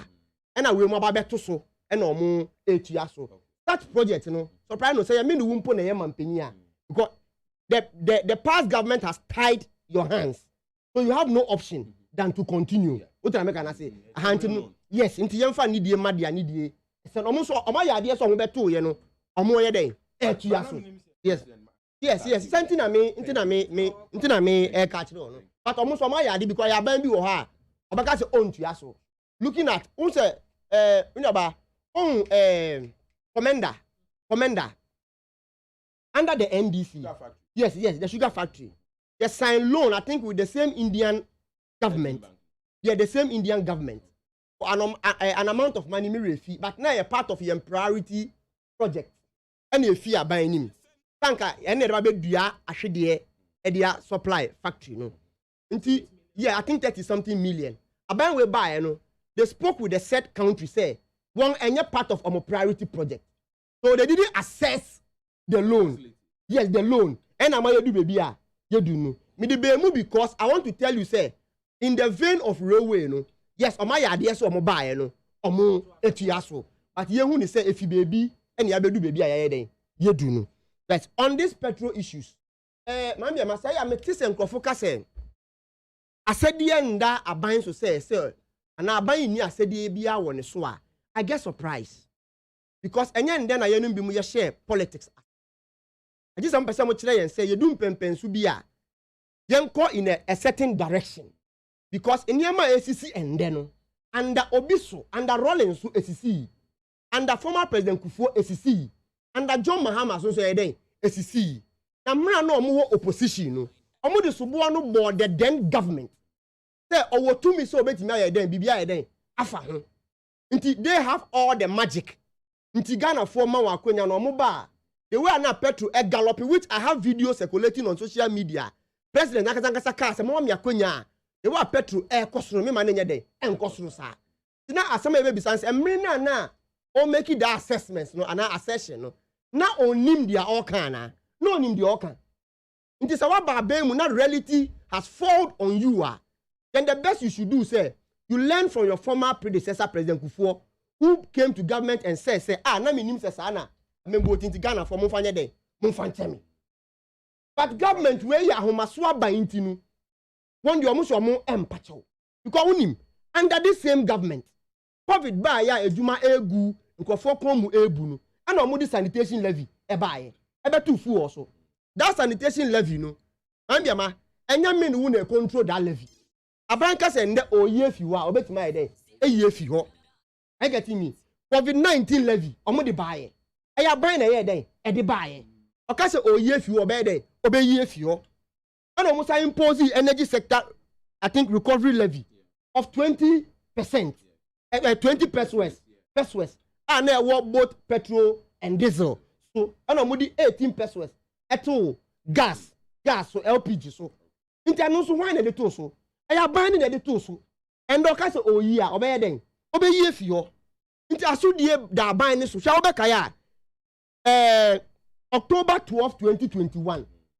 Under the institution of National Petroleum and I think National Petroleum Authority. Ye nua bema Mustafa Hamid. Edano. At the press release bi ba say ombetete ombe some of the taxes even recently I think holding some of the taxes for about 3 months. Say they are holding it on for about 3 months. I get me. Now MPP communicators echo round. Ebon say mama aban. I get me. Nti e kira say to me wa aban ni say mo beti na ye bibia den. Afa ye mfa ngo no ho. But onye na adwin so be ye den. Obeye. The next point is that Soprano, there were the friend price stabilization and recovery levy. And the purpose of that levy is say the fango bo ekosura. That is sa sika no. That futu onu sika ewo mu no. Eba be so yem fango ase. Near they stabilize the prices of fuel. That is the motive behind the price stabilization and recovery levy. Nti yemi sa yen ho say den na sa sika no eda hoye. Eye say sika no ebi wom. Na ban ni na mpese de be so fango na siama prices na ba fem. And as a ban a depleted that particular levy na fini mu omode beye. What am I gonna say? Nti akwa no to say ESLA. You establishing ESLA say you debate to energy sector legacy debt. So ya we. Nti e ka ye bo eto in our energy sector no. Ye bo futu bia e den. Ato ne agigi sika atum e de etua saa e ka na ye de no. So dia yen energy sector no ye ndika bebre. And na ban we ba ye omo de sa levy na kodi awowa. I get me. Omo de akosi awowa agiska. Nti sika bi ekomu bia no more than 50% of that money goes to pay debt. It is not serving the purpose that they established that fund. Say that price stabilization and that price stabilization levy, you know, sika wom. The sika wom dia. Then na ban ni sika ni yeden. Because it has a purpose. It has a purpose. Because you see, when go ya dibia say kosura, remember ma, can any bia irrespective of your level. Account. Puff ya obeto, intinia obeto, jenia obeto, kulikulia, soprano ato aba obeto. You see, Kenke, some years ago, near ton 1 CD. And there I didn't so benya dokono 1 CD at Tomandama, Anameboa. Yes, it's a na because of Fango, because they are all doing a fool away crassino. For the Induman air bar. Kani nanka otua 50 CDA and do betua 80 and answer 150 at the end no sasika no ontua mani nko free o otua wi o the sasika no beka nubai no ba beton e wo dwa no so no ntanko beton no 1 CDA isi o beton no 2 CDs. The retailer who also goes to buy no onu so nko first oton no 1 CDA ko beton no 2 CDs and oton no 2 CDs nti o bi beka no oton no 3 CDs nti ama enne no ma ade tia ade seni na no goods and services keeps galloping. And a buying yahushi. I get me. Kind for your bro, mama. Ye break pop. I'm telling you. Aside from go, we share baby a dollar edu. Dollar also affect prices of goods and services. Omo mo kran toast if you Burkina Faso. Eba ni nano. Almost $1. No more diato. I get me. And the inflation is more than 13%. Highest since rebasing. They all affect goods and services. Are you getting me? Into Bosha Bangwe di saying, I promise you heaven and earth. Media mean kase what they said some they are not able to do it. Because omuntimi nyan komunya dey omunka. I just want to try and say, now your political talk. And I feel the reality has done on them. Because them at say President Eka say he's heartbroken about the depreciation of our city. I don't know what kind of story now. Oh, yes. Oh, I will give you the story. No, don't worry. No, I am not. Don't worry. I am not quoting him. I am paraphrasing. But I'll send you the link before we leave here. Okay. Are you getting me? Okay. What can I say about the dollar? Say you the rate at which a dollar near there. So you see, it tells you so numpon nenu. I admit it say. Papa nanka kanibi I think 2018. Omuko ayawa so West Wagon. Baaleshi Park. Kwa kache Ghana phone ni na say. Nyanse what we are seeing na as the vice president no. You see, opposite chance the vice president no. We're failing the people of Ghana because he is the head of the economic management team. Yes. And on Kasa Naka say, what $3 need the amount the IGP. We don't know whether the dollar has escaped the sales. I get me.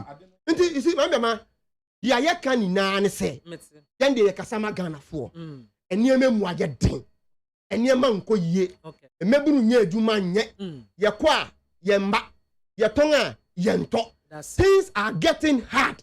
And na man ne, and maybe because of abanity the moponi na adwene bonia anka dia Ghana phone na ka say yes adwene boni because anya sa dia ka say ye brain na no this is not the time to introduce a free e-levy because it's against the tenet of taxation because taxes we don't tax profit we don't tax savings we tax I'm saying profit we don't tax capital we don't tax savings we tax profit but in this case you know misika makwaji wo banka me transfer ma me maame just the mere faster me di ma me maame no also oba we imu tax eno so yeti bi we fa me da sipi Godwin Mahama na oten nka no ma me mra me nua bema na dia me bodi ni nyina na Kwame Osebo nsu adade bam Mami akwaba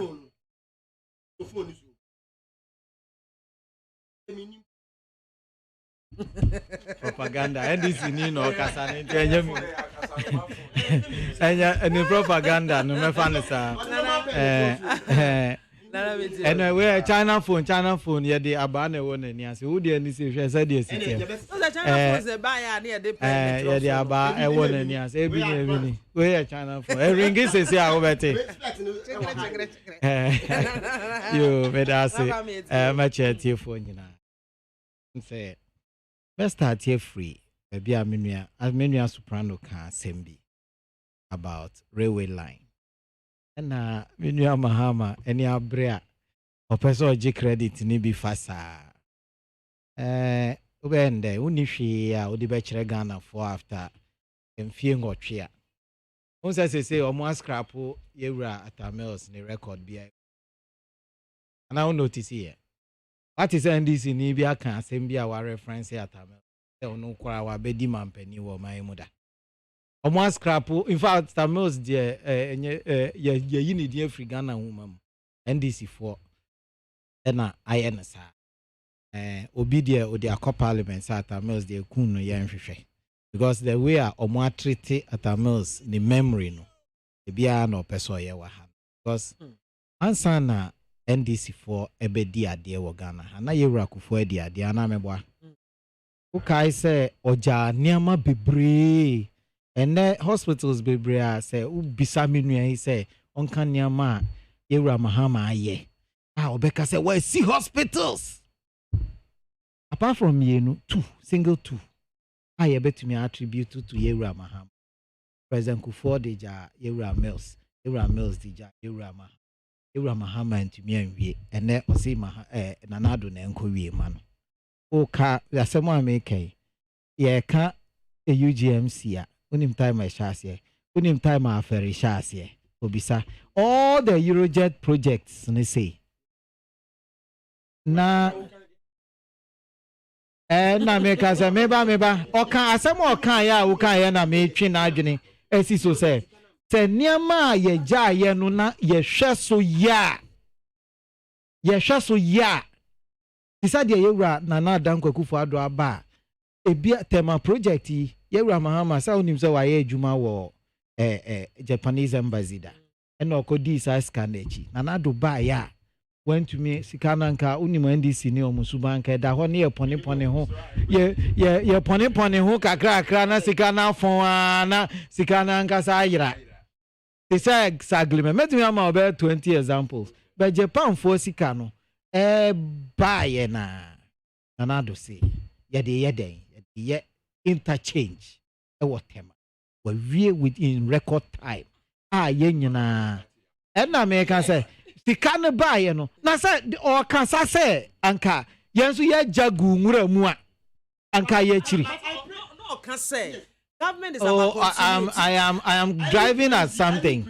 I'm driving at something because niama ye dija wo mo no ba ko eye kumase kwan yi afe na ye rana dan kwa kufu ado say oba beto aso yi baby bebre wo hono a ye afilie wi a aka kota na ebegu so kota no so abobagu kwan no so ye jawa ma se utimi twa timba wo bi so Mahama esu ene ya odi like what he took over and he said even railway line no me sure said the sika no ne niama bebre wo ho no mo a enya kasa na omuko kan November no na ma sika ni ba yi Juman kasa di sika no baye no. E happen na na do penso. Be sika no bedru ye na. Kwahwa railway line wafa ho kwan no so na nsay. Wani beji papa. Wani beji ankasa. Wafa ho kwan no so na nsay ya wani beji pa. The railway line kwa na nya asase ni nyama ho nsem bia ankasa sabri railway line ba bia edru kura no na wa ankasa obetima ha. Oh, it's almost done. I used the road recently. Okay. And I can bear witness say who dear for kwan so keke baby I say omo ye fly over omo I use railway a train and frobepo. And baby akwan no from there say a pejam baby akwan no was run say a twama na ba from. Who dear for weni kwhwe keke. These are the works NDC ni beba baby say waje bosia na zika no wa he. But I'm telling you say most of these things no sasem no munjai ka na egumu parliamentarians na nimu ase me pacho meba ho me uma me nkasa unsa ukasa na meti ha na me tro mpacho fa pen why enti wa ye adwuma no de sese ye bia in fact the omudi ye propaganda na nsen ya aferi ya omuko ye se omuko hwe na ye ja hospital no ye wie kona ko hwe menua wani beji pa kona koshe fa wani kore enti omo ye wie I can keep mentioning the omo ye no ye propaganda me eno no enye no na ha me no di se be ya Ghana ni hu beto no na o kasa no ho eno se every levy ese a unim se ye ti dem ho na ye bo nkomo no obi sa nse me ko ye kasa wo ho no no asemu a kwesi agbaje raise ba ye abruchire se de omo ye omo niama ambisa ne se pacho wo se bi o se o de wanya akwanya akọ aba akamia me fru plane edru US dakro bet pacho minim kra se na wo aeroplane na to aeroplane na on kan jira me minim se na kra to aeroplane but their main trend say no de tuasika no me nanu me kan wa hasa unim footballers ya ye kasa omu jiska unim tax omu tua ye went to akra tua 40%. Inti ye ma obi 100 and something thousand a week na ye ni age wa ha aban no the right the man na no the left ajimu 40%. Inti ye ma 100,000 asa na 100,000 bedroom nsemu no na ati 40,000. But ade ba ko ha Ghana for ne say taxes no fine obi ani ho onka say mintua tax na say no me ansa no bi ansa na ma so mu say taxes na ye tua no enema ye de ye nie ya ye we ye hu so mfaso e dia no say we increase kra no a it wouldn't be that much first agitation enema usika no eye no enti no me kan say omo kasa asem na wadi ni parliamentarians na onim die ntira omo say ya akwaje bosian yesa bosia bia obeje no every amanoni ababia no gise parliament din nsa shase na ya approve now the parliament approve the job of the opposition ni say wa be kasa upe 1 Ghana e de akoto ka tai 1 Ghana no ye de amount ka tai no wo hen say omunye sa adwuma na he cannot give the Ghanaian a reason say oto abamame. Because kakrana ye dia sha wonsam no Bible say ta utimi hwa ketwa no so a o de bisan be fe so ana meboa the parable of the talent. Mahama minua Mahama a otimi nchen yi say what the Ghana nim obinya sha asempo what the Ghana nim akọ jebosia uba be culture me Ghana ni say sika no kura na ebeduru Ghana ha na de sese ye de ye no yenye me de me kan akosia na say fuel no I have a good reason anytime I met here NDC for beer on these economic issues me catch Ghana for say they are giving us a good reason why you should never dream of putting your thumb in front of an NDC. I didn't think that make us Saudi will promote NDC papers because world economic issues no on tiasie. Now the economy ni shining sir and when a ma okoto sticker the better ka ho ana sticker no board in chen ka no photo out the talikano. Because he doesn't understand. Say the whole world, the fear of war, you know. Say I mean say. Take anope here Al Jazeera. Fuel, I hit 97.5 USD per bar. Do you know that? Where do you come in? Inti Mahama your president now. Obeko akwa kachre OPEC say Munti fuel no so $45 per barrel. Can Obeka? Ana obeye ne den. That is what I'm expecting from an opposition leader. Say opposition, opposition. They distracting me. Opposition, me opposition leader. Mahama Tiso Nanado Tiso ton fuel 97.5 and all ton 7 CDs. Me wo hono mo a anka mekwa akofa sika free ha mekwa akofa sika free ha mekwa akofa sika free ha ana meye ni say na ma ton fuel no 1 Ghana nanka ya bon se mo ama o say taxes was so. Let me tell you who introduced most of those taxes. Why na they too so? Why na the Esla na? Why na Esla? Enya mo na mo de too so. Why na they too so? And when you were putting it there, weren't you advised say endorsement? But you gave a reason. Ghana for encore demonstration to say Nkrofona was your more demonstration. Morocco for the Anusha, but stand for Nibi. And no ye massive. Say ya 2 petrol mu. No, where your current one or more demonstration because you are 2 petrol. Massive demonstration. Omodi Esla 2 petrol so no. Who call demonstration? Because muchire Ghana for. And a Ghana for see you sesana moka. The demonstration. And this is for the Angomba Skakurama. Or be joint demonstration. You be ma obas near Mauska. But the American Kosiani said, when the reasons were there to increase, they did. And no muchire Ghana for. They say we are singing petrol na chain. We are singing what I US prices no. Go and check. Omumpo. Obolompo hunso. $5 who the bag Ghana is saying. On the side, even times 6 cry is saying. You would have 4 times the 7. 5-7. Mami, 5-7 yeah 35. It is a same in you can say. Uta 1 liter 7 CDs. Usu. Who American can be turn 35 CDs. The American town is say. Baby a yen ye koto petrol no. E ho na America ni koto no. Yen nyina ye kofano from the same source. Nanso who told the 7 CDs. Na obi turn there $35. 35 CDs. The American kosia ni say who to me told the 7 CDs kra. Na wa ban na ya de. Nana ya kwame say bonsu adade na wote nenkano.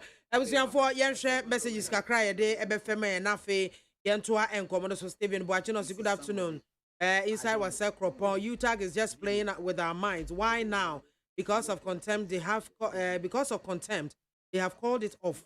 The brouhaha surrounding nomination forms of the NPP polling station executive election is becoming rampant. Leaders should take immediate steps to do away with that. In regards to the best replacement of President Akufo-Addo, Honorable Dr. Oswefriye Akoto and also the Abano. Now, Nanekria Moabuatsen was happy birthday to great Amos of Tema. Anyway, we thank God that finally UTAC has called off their illegal strike. I will further urge them to have an open mind, knowing that the scarce resources available to the government. Kwesi Reynolds and was a thanks to the UTAC for backing down on their strike action. It is everyone's fervent hope that they meet with the government for a more fruitful discussion and resolution on their demands in order to curb future occurrences. Kwesi Reynolds, Wayfree Agona, Odobain, and or the way by Hernandez, Fidel Hayford, and was a good afternoon. Happy Tuesday to us all. Friends of Dr. Friya Koto have really shown the able man love by buying nomination forms for any person who wants to be executive member of the NPP. Women's Sapila to UTAG Aiko, well done. Let's face Ghana together. Regards to Mary Posh, incoming NPP National Treasurer, Women's Sapila 2, Eddie Enono, Inshraba and Nelka. No, good afternoon, Mami Soja. The road safety are doing a great work, but still they need to step up their game and talk to the drivers in this country. We don't need more accidents. Greetings to Commander Prince Obeying, incoming Greater Accra organizer, Hopeful. or also so Ediano Yawuza Edway Free Swame. And was the President Akufo-Addo's government is determined in moving the country in the right direction, looking at the good policies and programs coupled with unprecedented road construction and other developmental projects. However, let's embrace the e-levy to generate enough revenue to support the government. Regards to Michael Oseboatin Pope and Mr. Chris Lloyd. Godwin Dankwan was the MPP. Why are you disgracing yourselves like this? Is that how you are breaking the 8? This is the beginning of your end. And was Mr. Sapon. The NDC big men you mentioned, were they involved in the overthrow of Dr. Liman? Onwa Godwin Noah Bieno said when JDM was in power, the NPP chastised him for excessive taxes on fuel, leading to high fuel prices. After more than 5 years in power, what have they done about taxes? And also Edway Abba Noah the Ark Builder, and was say aka break the 8 with Baumia. Mami Soja, I hope you now you can see that my people are repeating the mistake they did, and we lost all our MPs to NDC, and now the parliament is full of higgledy, piggledy, and abracadabra, and we are still doing it. We must. Why must we be fighting because of a form? Meanwhile, you can print as many as you want with a small sum of money. Greetings to our incoming OT Regional Youth Organizer for the MPP, and he is watching us live. Noah the Ark Builder, Emmanuel K. Yamwa. Sorry. And also, Mami BIAMAH, good afternoon. Please tell the NDC and their members that they should stop misinforming the discerning Ghanaians and concentrate on how they can manage their own desperate former president who at all costs want to become president without offering any alternative. Please ask the former president for me that he should tell Ghanaians what he wants to do different from what he did in 8 years that Ghanaians humiliated him in 2016. Also, my regards to my incoming women organizer, Beatrice Asabre, aka Auntie B. Brad Jago said, "Way free in Sawam. The NPP people should stop all this unnecessary fighting against themselves, all because of picking off forms." We and conform messages on them by our Facebook Live. Now, Soprano also with TBBF for your hotel. Obi Busami says, I say, na names I mentioned. Say, Omoya involved with Kuno. Of course, they were. Coup d'etat, no, you two Lemano. The 1992 Constitution talks about the indemnity clauses. It's a support to President Limano. Yes, say there was one you could. We challenge that person to renounce the indemnity clause. All these people, all these Ghanaians, no, Omako akotete the indemnity clause nechi. So Omufu say, almost the President Rollins ye coup, and we invite him no beka. Then we challenge them to renounce the indemnity clause. None of them will be able to. They are all afraid because they were actually involved with a coup. So because you coup no be fraud beka we a coup ni. But briefly, the non person make can say President Akufo-Addo be a president no. With regards to petrol and common air no. But a certain indirect tax at to Ghana for so insofar as he's not able to hold the dollar stable. So we said dollar no. Okay, President MAAME connect 4 cedis and change. And our President Akufo-Addo says he do 7 cedis, almost 3 cedis. A certain indirect tax, and not affecting and now. I mean, a bianco and fa plana, usuma fidia, na fidia na say because President no, despite his highfalutin promises no, on to me hold dollar. Me read this says yeah, our Ghana web say President they say he's angry that the dollar is depreciating. Upset. That's not good enough. Oh, you're upset. Not say me cry, you're upset. It means me accepting. Is that good enough? We want the president to put in position a competent economic management team because clearly Vice President Baumia and Honorable Oforiata have failed. Vice President is what Ghana was concerned about the high fuel prices. Oh no. And you want to resign here. President will say he's upset. And I'm saying President should fire the economic management team and appoint a more competent team because clearly things have gone out of hand. Look at what is happening to the city. Make a smart show. May a small project be with me. Number 3,000 cities be the home. But me sure 3,000 no. 3 weeks ago they need me and then to me yet. So my 3,000 and that home. Next 2 weeks no. They bet me I know. And to me yes and so cities are. I'm encouraging you to put it into an investment a bit me up protecting the value of your money because under President Akufo-Addo no the city na equal left na equal right na ejware we repremu na equal left na equal right. We are really tired of this indirect tax. Thank you. Also a little one to add. MAAME in relation to Meka say president so disappointed in, and I told you I was just paraphrasing, I wasn't quoting him. Into Ghana Wepa, Monday 21st February 2020. A TV seminar say, I am extremely upset and unsure about CD depreciation. Let me read just a paragraph. President Nana AKWAFO has noted that the current depreciation of the CD is a situation that brings him anxiety and makes him upset.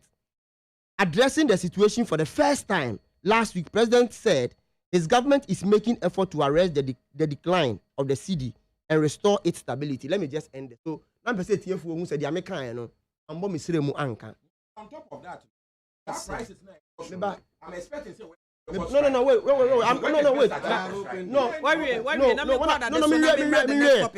see, Adadeka Assembly say there are two former President Rawlings, Mills at Wegu. Wait. Yes. Wait. The legacies, no problem. Mambiama. Tell me, say, when was the last time MPP near Okasa will radio so? What former president before Dinda? You say NDC. Wait, please. Oh, let me finish. Mamin Kasa, please. Oh, wait. Let me talk. You see, sometimes they are doing what we call choose and pick politics. Why? More President Kufuor. Me say name about. Oh, Mamin Kasa. Today. Mamin Kasa. Let me talk. Because you think former president Akufo-Addo Netiso, and he is the one who is going to contest with John Mahama. Are you getting me? So you have no cause to rely so much on his achievement. Hear me, hear me. Okay, that's your opinion. The next coming of the NDC. I John Dramani Mahama Nebeba. You don't expect me say me better now and I'm say me campaign. I'm going to for to Obama John Mahama. Me kobo Rollins din. I have to be mentioning about John Dramani Mahama. Let me tell you. Sanka John Mahama embedi abenwane da. And I can make us about Mahama. Make us about NDC na me deny there about him. In this case, what they depend into our legacies. And I have to be talking about his legacy. But the last point, you say, NDC makacho say yen kasa ntia taxation. Minia etia referring to amanone taxation. And now ben we in opposition o kasa tia taxation. Never say na they are not John Mahama ye no. We nuisance. And obisa say when they extra buy. O tax kaya you. You say you nuisance. And then mama you see ya di extra buy. Muka che ya di extra buy. Muka che say a nuisance tax. Esla had a sunset clause. Nanka ebe endi I think 2017 or 2018. Muba ya dia na mu say a nuisance. And abuba increasing it by 30% as I extended the sunset clause. So it tells you say omu ya buy omu 2 into fee egu fema. No ma sandi o mano there. Quickly. Or cap taxes. Yeah, your friend problem tax via your buy no. E free. Oh, that no man me bubo. Yeah, ye tax maku 15 free or me bubo ni nyina kire wa ha. E wo dem a. E na ye reduce mienu. Me bubo bi ma. What I'm saying is that the tax bia ye kire Ghana for say like Musi power for and namun kran ha or tife fifre wie.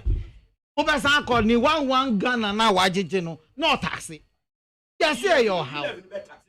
No, ye levy no the enona okan ya na me say on tiasie. Ye levy is bringing as many people as possible into the tax net. Ye levy ni say wusika every day. Kaya yo bia wo ho. Kaya yo bi wo ho or making 100 cedis a day. And how or making 100 cedis a day. Ta kaya you no. Ye levy income. Or making 100 cedis a day no. Or the kotu ni momo oko yini 100 cedis so it is a power bi wo ho enya membo obi anim tia na onya 300 a day na at least me a me salary one me amete hoyi chief me pa cho wo me ni mo adwuma wo ye pese wo ya aban ye adwuma wo 5,000 man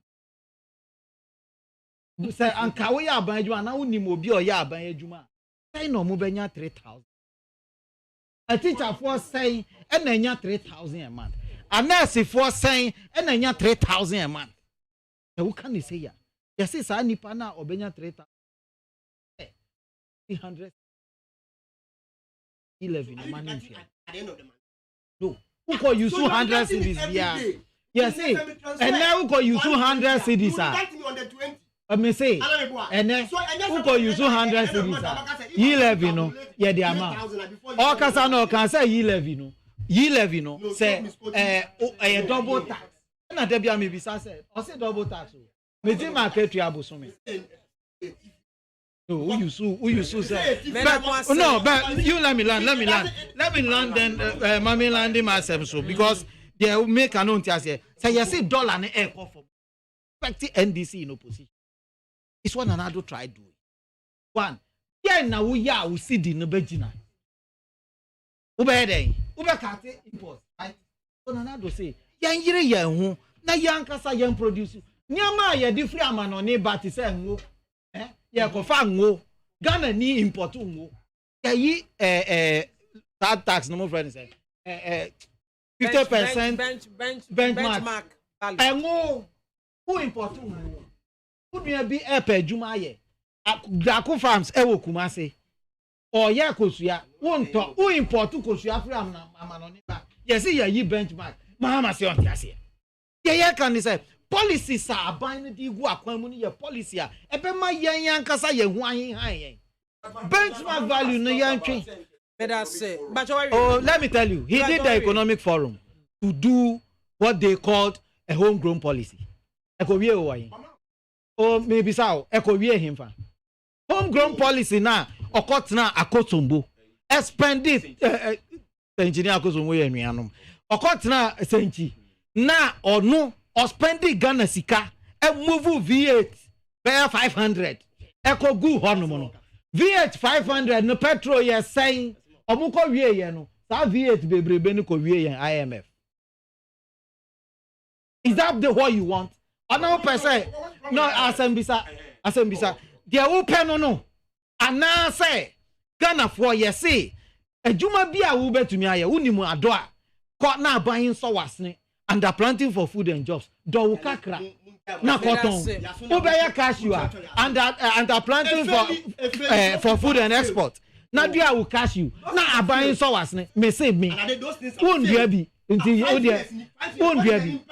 Masa, you think if somebody planted cashew? Thank you very much. Thank you very much. But you move on to the next topic. Nyamia Yadum. Hello.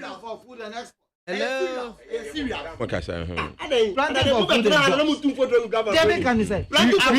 Crop Development Authority and so on. Tree crop no. I know na under cashew no. They are buying here bibia ebema dollar Nigeria. If it's a Mahama person or if it has failed, they want the one health factories. This is because it's a free. But in any case, the person make say, okay, the person make say, as human say, na adiaba. Now NDC most support now with let's say Tree Crop Development Authority. Now heading. No, for yeah, and I say MPP for said John President Mahama. Moment say President Mahama Flagstaff has any deal. Why can't we seem to collaborate? I don't know what but I yeah. See, and the planting for food and jobs. One district, one factory. I see a producer near my Ghana. Near the farm, maybe Jumen. I get me. Yeah. When you say Ghana's service, figures HSA, the unemployment rate has even gone higher than when NDC was. Because population has increased. Yeah, we told the 6 million, 30.8 million. The purpose of 1 million, one down. You want the unemployment rate to remain the same. In this case, say you call pen me now you know what I'm so. Then you keep defending this. You keep let's look at Ghana. Let's look at Ghana. Let's look at Ghana in continuity. One would know what can I say.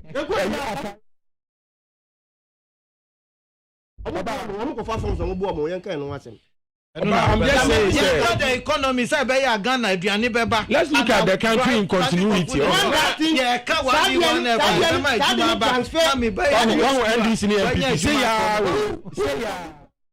Mene soprano adwene was adwene was ade na ban bi ba na policy ode ba no ebe boa yen ya the other half no en support na de ni nya na say Ghana dia let me tell you mama ka asem ba ko nkire wo MPP 2016 manifesto na kire wo say until yen 2020 manifesto e bae no na me gusu ka shem confuse it was the best manifesto I have ever seen since 1992. Why is your man? But let me no me come there me see 2016 DNO and to yan DNO 2020 buy I rated it as the best in the history of this country because not a very rich manifesto. Go and read it and see. I hear you. One district, one factory, one village, one dam, 1 million per each constituency. It was very rich. But the reason why you can want someone then say 5 years on, and don't forget say 2016 manifesto was for 4 years. I hope you are aware. So if 4 years on, 20 million for Philly as promised Ghanaians are. You won't quite make me criticize it.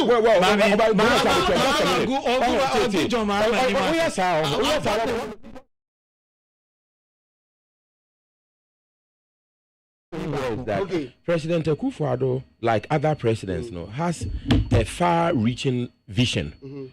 President Bekas or one village, one dam. Personally, according to what I say, Agenda 111. There's no way President Akufo-Addo can build 111 hospitals within the 3 years now. But vision there. Into the American say, if the president says one village, one dam, and you also appreciate the fact that it was an extraordinary vision at that time now. I mean, why can't we continue it if he couldn't finish it? No, the problem is that Agenda 111. The man in question, Papa na Osha no treasury, MIN timelines. You see, send more timelines. Not timeline ni break here. I agree. You have to criticize him. Your timeline Mahama can't send me. Sabi, me who say oh did John Mahama? That's what I'm calling. John Mahama can say obesi school 200 Osimu say. Osimu 46. 46 over 200. Starting 1. Maybe they go see 29, but see 46. Remember the 50. 50 over 100. Yes. Oh, ma'am, you may cause it. I am memory. Mami for memory. Nimbisa wa semna year. Mahama see 50. Me amachani biaka. We see 50. 50 over 200. They say. That's 25%. 25%. Perfect. Oh, 1% and now 1%. No. I want to die. I want to 350. Same school 150 na akano. Nanado abeye mu mako 100. I was saying Nanado mu nya. Obesi 1D1F. President Mahama says any comparison between the record of the New Patriotic Party and that of the National Democratic Congress it's an exercise in mediocrity. And I agree with him. And I'm moving on. I say, I'm going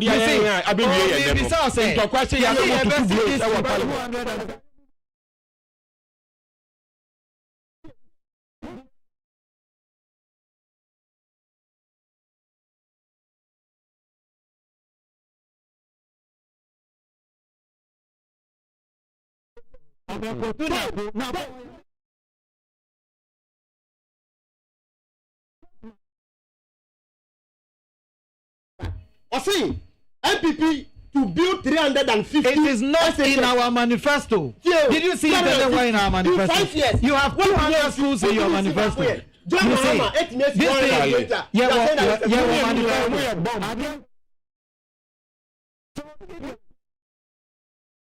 It's not in our manifesto. Our manifesto says we will give you 1D1F. Our scientists to the manifesto. Didn't even know the content of it. But would you agree?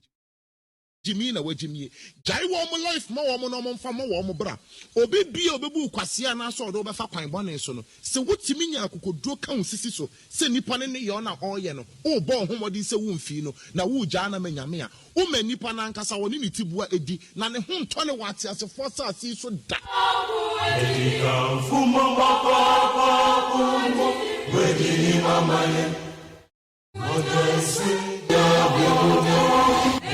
Sueña, cansa de sueña, no. Edica fuego, maye biamaye. Ya bomose,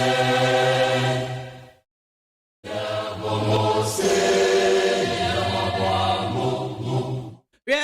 abusuafo yɛda so ɛwɔ ha afei de adwobrɛ akoma aba fam edi ɛtoa nkɔmɔ no ɛso NPP the New Patriotic Party amayuko no wɔn ɛbɛhyɛ aseɛ na polling station elections wɔn de ahyehyɛ so enti sɛnea polling station abatoɔ bi aduru so a ebie kwan ɛma nkurɔfoɔ kɔ wa wɔn gye ho sɛ bi apɛsɛ polling station ho di any office bi wɔ hɔ no na wɔn nso wɔtumi akɔfa nomination forms na wafele na wasubmit na wokɔ vet na kyɛse yɛkɔ yɛ nimu anesa we de yɛn hunu ne saa kyɛsɛ obi timi ɔkwabra ne timi tam forms no na so wɔkɔ afuom a na gu ne kentem na ɔde forms ne kɔ afuom kwabra ne timi tam na gu ne ka mu na ɔde nam obi kyɛsɛ chairman secretary ne ho ahwan na wɔn aka bom na wɔn adwane kyɛsɛ wɔn adwane o yɛmma wo mɛtɔ forms no koraa na sɛsɛbi wonya wobɛtia ne sɛ yɛso asumasi wanya bi a wɔfele na bi a wodi mirika wokɔ sɛ mame nkɔ photocopy what chairman sɛ wode ba photocopy ne ba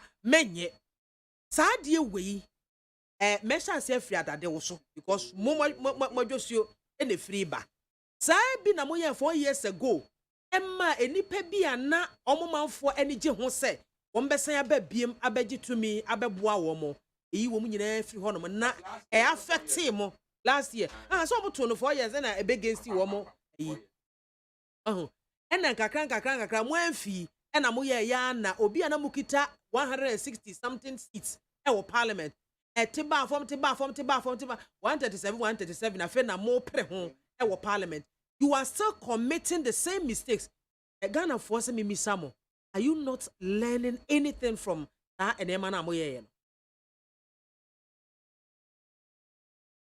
MPP as a party, the general secretary akasa on several platforms. What council still a one more yeah? Me say, wa wu koji form bia wenya bi. Go to there. The young fan say, who call chairman, who go to the constituency office. Omo amfa they are not there. Abotre. Damn my secretary. Directive na free party honey. Omo a ebi etumi agina I insist say me constituency. Me constituency ya then. Me wo ho na obi frɛ me say okofa form no na I say bako say ukoji form no na unsan kan ye. Oka stories. Me say wo de ko wanya asan frɛ me. Ono kura form ya na me sign endorse man. The point I'm making is say e wo nkrofo adwene mu say yes mafia bi ikoso. Yes guy no ma insist say go to the constituency office. The one sang can premina yehwe. Piana me endorse man and renumre or the coy. The point I am making is the isolated cases BSC, you know. I'm blown out of proportion. The point I am making, would you share videos by it Ningo or so? Asante Ningo. Yes, I'm saying, be quiet, say him. Party near You may take 4 or thereabout. I think 4 or 5. 4 over 275 is what we are talking about. It is a 4 constituency. No, I mean, when a polling station election, and most of the time, even though they are going to the constituency to go and pick, it affects a particular polling station. Oh, it is 4 years. As soon as you have a MAAME free polling station, na okoye na ninsanka na okoye ayese asimasi ni ono obwe yemfafo ebi nkura obeko no na okoye na nipa e wo secretary ho na secretary ni na trese wetu kwan afri ebi a nkura ase na ofri ni ba bia ban there secretary atonsuo that thing was to end yesterday. Fight ni nyina was happening over the weekend. There was no cause for alarm. But me can say only 4 out of the 275 constituencies. 275 constituencies, 33,000 plus polling stations is what we are talking about. About 33,400 thereabout. Now 4 issue. We are calling it as if hell has broken loose. Nothing has happened. But say moreover, because they kakra. Obian to me can't tell me say when you I am telling you, say chairman pa offer form ni nyina anko charge and to another set of forms. Because the party no I make it provision even if I say obi a wo perform ni bi rent yes ka bi form no na nka free obi a nkofa ni free come on fan to online the forms you see there is a process for it. We are going through a certain digital. Let me tell you, I work with an IT. Okay. If you jump into implementing digital stuff, a crisis bar, you will be into your starting process. Many people advise wait, complete the process of digitizing before you begin to utilize stress on it. Precisely. Otherwise, you will burn your finger. And you know, you will have this hardware. No one here use Mama, we say you started a new registration process. Then the whole process is ongoing. We are going to issue new cards now. By the next election, no matter. One day you are cry computers. Why? It's possible. It's possible. So, Mama Hama and just said BBS for individual places. Now the way I in fact, I have watched all the videos. And therefore, I can mention them offhand. I don't I can mention. Into the American is a Maubia and yes, say Bia MPP, Chaos BNC. Chaos BNC, baby. Obia or Koya Ninsa Ankabino. Yes, say, Unsan Cabra. In fact, we have extended the time. Unsan Bibiano. And a deadline. And then instead of it ending yesterday, yeah, the 24 hours account said over the weekend, it be a weekend, there will be quite sorry, will be to go, will be quite a year. So BBS is now will be a conclusion, will be the Jania. We are adding one more day. Wow, on Sunday and Saturday, be on Monday, not failing, not Tuesday. Finished. But that's quite the day now, and Cana as Mama Godwin, Mama, if you know.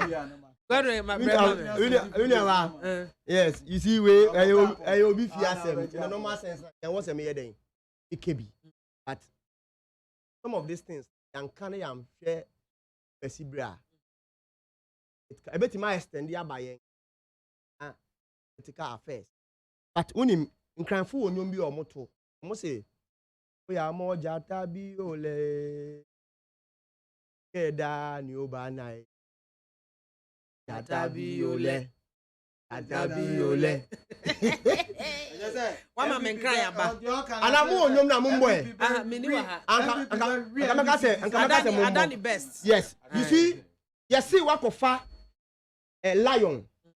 Titua abafia obabenye no. Oya akola ni ntino wafa ne se oye pet. Ta lion ni nyia, afi lion enyi ewie. E na wo na ocho ere. What is happening? For some of the videos, you know, Anjama, who civilians or Mukita Tuyo. Or Mukita Tuya, Satuyo, please. Just speaking of forms, you know. Yes. Which area? I think, Kede, no, then I saw Kede, and also the Ningwa County too. What am I gonna say? Missy, I will show you the video. Even to the extent. My video, Mammy. Even to the. Yes, see, to the extent, party for no, Mujina, or Mujina, Andra Mitier, and between the Baku, UTV late night show. Or I give you a show, the video, no. I found Kaiti or some money police. I ain't police near. Can you try near black? Jamal D, and I can't say. You see, let me talk. You see, Jamaican say. You see, Omukita, Rafula, it's a military ekita. But and you know one because you see, Yakasa about this invisible forces, Delta forces, issues. Ama, this thing keeps hunting us. Yakan yen national body politics. And you did the because now MPP force say, Omu use microphone at their ham citizens and the NDC. And the ones on internal election, they are using it on themselves. See, and let me see me the better. You see these things and what's yes so because yes so on internal already yes so national politics in the 2020 election. I was west by elections and then yes so made after your internal election. It is happening. The Yankasa must add your way in Jaya after our internal election. 2024 election, they will then transfer it to the national body politics again. other day, I'm telling you, say, and you're only 4. Mami, oh, other day, Mami Kasa, other day, and you're 4, Minu Kase. I said, Musume Frehu in the Ashanti region. The same thing is happening now, and Kofu in your forms. Now, yes, Ningo Pram, Mimi Wadanfo. A person also contested for MP, I was Musume Frehu. And Rameti assembly me for phone, a friend. I'm going to confirm me. Say, you let me know if him take it out. But I confirm me said the Amity and I am part. Musume Frehu. Ningo Pram. There is one guy, I think by name Fred, I see on the research officer. To share video ni mupwa. Oma ko share uncompleted building ni mwa. There were those filling forms. Filling forms no. So baby so amete yes back for na share them no locking who inside. And no filling forms. Guy na all video look they wanted to beat the guy. Wow. I get me. Me no ka say kede alliance so omo de court obi akwaje court injunction. E dia to kede aba no so. Nti kede ye one. Yendi, the chairman of Yendi constituency, accusing Aliu Farouk Mahama, the MP. So no na nam so na man kofu enya. Yes omunya because he thinks say the some of Gofu no forms no it's not in his camp. That's or deny on the forms. A whole MP. Now as he na MP ukonya forms. Where normally it is meant for constituency editor of what? Elections. And the secretary. The researcher. Are you getting me? And the whole central. Whole central is the same thing. I heard a man speaking, say, Onupodie, Obasa Obeto 500 forms at their command polling stations. They are telling him the forms. He came the same day. Yes, about almost yasa. Whole central. Ablekuma central, let's say mapping. New Jabin North, Menshia, and Asante Mampo, as you showed. You see, into any isolated cases. If you post isolated, we look at the gravity of it. Because everything are extended to baby and what's a day. Echo. Remember, you see, you are trying to massage the issues. I said, and but some you're worrying. I get him, you see, Manyama, your master money now, Yami Yanni say. Put himself forms nearly free. Obey ye nipemu.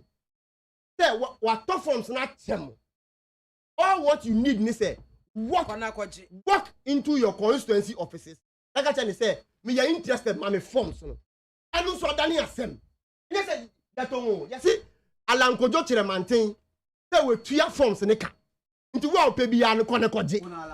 Actually, na meti say Dr. Mahmoud Bawumia so say we tua kana mbisa me say na dia ye tua ka ewie no. What is he paying again? You see desperation. You see a party ya ewa ban mu. Into internal election cannot be seen as internal because they are those in government. If internal election does not go well, now in your peace, they are those ruling the country. If Honorable Kojo upon Kruma, if he has official duty as a minister, say in Crayes or ye, now the constituency, Pasabasaya and so ye then, was relative to the internal election. At the end, one he will have double mind. Today you are being more Catholic than the Pope. Today, let me finish it.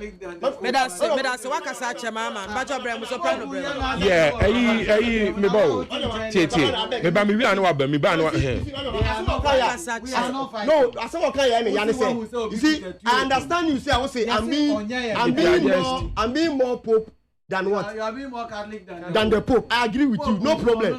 But my problem is that you, the MPP, are doing this. You are crying more than even the bereaved about late Rose family. About late Rose.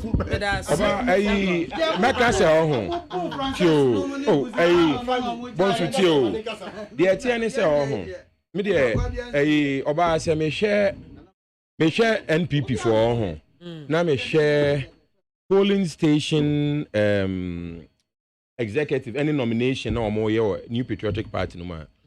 In fact, many bro as a member of the CPP, I must say, so the although some confusion we here and there, no, but it's a national party. spread out over 33 polling stations, in 33,000 polling stations. Say won't you kakraba here and there. I think say it is not too much out of place. Charlie, the attorney say I think say we can give the NPP the benefit of the doubt. But as a member of the CPP, I'm in chain. Na me share New Patriotic Party for the way I'm organize you. Na the enthusiasm can kind in fact many brave because Convention People's Party ain't me yes how ye di party echia say me share penny bi a me mentor na o kan chem say soprano me join a party we sin na me 21 years see me could 80 years so party no en share ntimi mmoa yen sa na me share NPP for ni NDC for say they anu musi ye omuniyoma with regards to organizing the party and he said yes fair na omutimi kinkan wo mo ho no more they call contesting national elections. No more they winning national elections. Govern the Republic of Ghana. Na mitimi who pass CPP for baby akwame nkruma danon utim say no ntono because ye ntimi nyesa. Na me sign share na me hwe CPP for mema omugina ho so omuye CPP for oma GCPP nsa esi sumuna so. Me can people like Honorable Freddie Blay no ye CPP ni mapa where di e chammo Johnny free and chain ya me bo me can say me na attempt be no my banana Akufo-Addo blog na odi face no so na Akufo-Addo blog na ekuta no public pulse na ekura no na odi takre Fred blame so me share CPP for me jai CPP achi akodi NDC achi ama NDC aye kese omutimi winning elections national elections Emma omu choose president of Ghana. Emma omu ya new mama Ghana. Na me share New Patriotic Party. So omu see organize you from a party and omu opposition. In the days of PNDC to NDC. President Kufuor mo kinkan omu President Akufo-Addo mo kinkan omu ometimi aji New Patriotic Party. Aba power. Ne President Akufo-Addo dware eru premu a. Na me share me see ye CPP. Aeroplane can na frame and can make you boom. Na see sika or the high aeroplane. Na me dwarum bia na ede. The baby so anya high dia yen dwarum. But the American say me share Convention People's Party. Na me share the ekona. We have a long way to go. We have a long way to go. Now the only way I see people no, you bet me a change the situation no. And they say nka youth of Ghana no, mu be take a close look at the CPP. Na mo ba kan ho maya situation no as you are aware no right now we have a duopoly. President Mahama what TFC no na adwene ne say ono your next president. In fact President Mahama he doesn't even want to campaign because that year President Akufo-Addo atotoa pass no apansam economy no. President Mahama is smiling all the way to the bank because of that disaster now President Akufo-Addo e dey atena Ghana for no so na otimu say oh me dakra metimi aye a president because a party like Convention People's Party no ye namunwuram na ya sharia ye ntimi nkenkan ho obetie no ye party nim no na omo kokoko sikan kitinkiti bi ho ene second hand cars no omo kokoko ho when we can actually run this country and control the public purse dana na Akufo-Addo bedroom yi kenso betimi age nka I agree to the bedroom ananka ye den etimi pese me appeal to the youth of this country. Say look at the New Patriotic Party. Na hwe de na nado wo de ayeyen. O dware arupremu a wo de ayeyen ye wo from. National President Mahama de wo de yeyen. So any the obey ya enu tukra ye tu na de so no. Na me can tell the youth of this country say the way forward is indeed the CPP but also mo beka ye ho. Say obi sim beka CPP ho ade na menya. The person me busa wan say for instance me say me wo do me kwa Abenya constituency. So wo ba join CPP a CPP no your chances bebre wom ubetimi aye party chairman so ati ase ubetimi aye regional chairman ubetimi aye party organizer who MPP for say do me kwa Abenya as an example am you see MPP ebeden wa besan Adwoa Safo ho ebeden wa ba besan Michael Okwe ho tankrofo kukudama omaji party esi omo de ani wo no ye hwan ya wo papa ye hwan ya address no eye hene. Who are you? But in the Convention People's Party, it's all Bekaya. Ubetimi your chairman, our constituency. Ubetimi your regional chairman. You could even become presidential candidate. See people and the chances were because so NDC more. Even former Minister of Finance Dufour, or yes, Sika Fuche, Sika Bebreguni Demono, on the chance when NDC more. Nasus Yampa, a better one by MPP chairman. Family and friends, no work home. Or more quiet, your fro. Opapaya Waya, Umami and Waya. Address no more address ni bi ya fra Kufu ana ya fra Ado o ka ho eti ya pese mo be join CPP is the every man's party hanum na wo ba wo betimi anya true opportunity. That's right. Because the reality is says MPP mu na wo nya family and friends on ka ho and President Mahama and the venerable honorable Esiedun Ketiano say if you are not in their pocket you are not part of it. Look at what they are doing to Kokwa Hindu and your Convention People's Party mu na betimi anya opportunity a build wo ho yam mebusa asa papa ye hwania ufie we hen wabusuafo we hen mo store e we hen. What is your address? Are you a member of the family and friends? We do not do that in the Convention People's Party. I want to use this opportunity to appeal to the youth of this country that you need to come and join the CPP now. Yenda your opportunity woman ubetimi aba ye in the petitru ubetimi standing for the Republic of Ghana and indeed move into office in the name of the CPP under the inspiration of President Kwame Nkrumah. Ni yetimi asesa o man hwede ye ekọ na Akufo-Addo by the na wanka afa was why I sorry tested the depreciate. We can't accept that from the president. It's not good enough.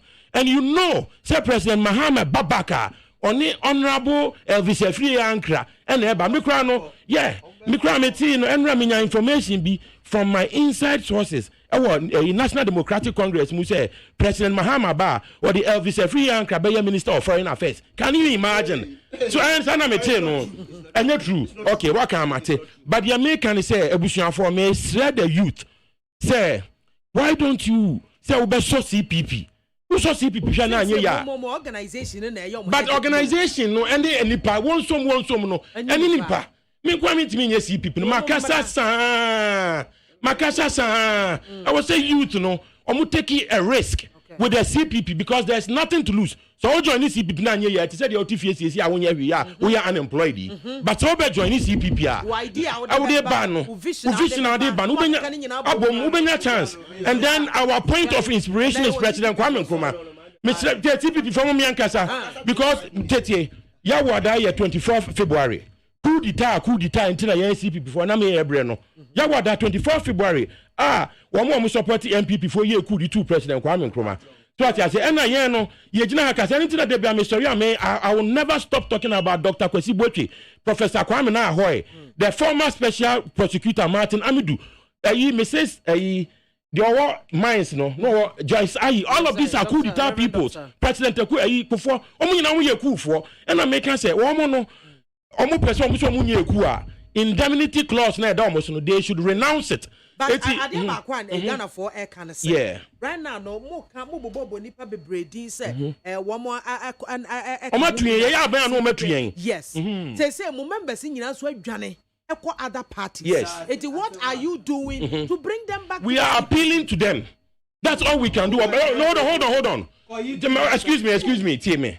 The opportunity my make us an hour back. The American say at the moment you and I know, say New Patriotic Party, any National Democratic Congress, at least with their parliamentary primary as an example, a bribery, any corruption. Even Dr. A former ambassador to MPP, former ambassador to South Africa. Now walking a just former MP was worth 3 million. Me say, so what you MP Dr. Kisi also cash worth 1 million. And my delegates, into the American say, see people now intimate contest, you need sika you debate your bribe. When you say but for your makodi other parties. Right now, but why don't you leave them there? Now one starting building from. But that's what I'm saying. Say the youth of this country, clean, and na future, and you are modia, and a woman person joining MPP. You shall say, who are you? What is your address? Are you one of the family and friends? On person joining NDC, the same thing. But Convention People's Party, open season. It's more youth. na yɛn sesa kuro yi na deɛ ɛkɔ no ɛnyɛ mefɛ dodo sɛ nka CPP foɔ yɛbɛtumi akenkan yɛn ho ne yɛtumi ayɛ saa ne yɛgyae sɛ yɛsɔre a yɛko sika peace ho ɛne second hand cars ho abrɛ yɛbɛtumi ayɛ president na yɛtɔ aeroplane adware mu o sɛ saa ne yɛ paa ɛwerɛ kora hɔ man in create a certain impression me close to even a see edun ketia me close to John Dramani Mahama opposition yɛ deɛn me ni position but me kyerɛ wo sɛ and then menya akwanya at Etna radio so I represented the biggest one of the biggest party in this country the formidable NDC me kyerɛ wo sɛ the impression that all creative opportunities are not in NDC. It's not true. Oh, there are no opportunities for ordinary people. Me de me one example as one. Two, your national communication officer. I can tell you say on the early 30s mo, or your youth, on no leading the biggest opposition party when it comes to communication. Family and Your friends. deputy youth organizer, Edem Agbana, very youthful. Youth the second organizer. deputy youth, Ruth, Another very youth. youthful. Eric Ej, so nimno. I think deputy Bono communication officer. Met me abobo a lot of youth NDC among Akwenya. Into the impression of person created to say NDC yema mebunu Akwenya. And to say the it's wrong. And to say the everybody knows this. Under late mails. The issue of say late mails are far. Mebunu bebre. Okuto Ablakwa was one. Felix Ofosukwachi was another one. Omanebu Ama was there. James Ejenim was there. Intinu one in anya Akwenya wo NDC mu and nobody be omodu intinu. Wo ye mebunu a Akwenya wo NDC mu bra. But the last point is that to say Elvis no to say Elvis, what is Elvis? John Mahama ba. Say Elvis is equally qualified even if John Mahama person man foreign minister or you qualified. But the issue are what no. I don't think that it is right. But if at the end imponu, Yankopon ya adum nesi ye no man foreign minister. Elvis Anka is qualified to be a foreign minister. Yeah, Brem. Yo, Mr. The youth issue MPP for unim say MPP we share from rantie no. No, the Dean Emranti Unqua. Me say, oh,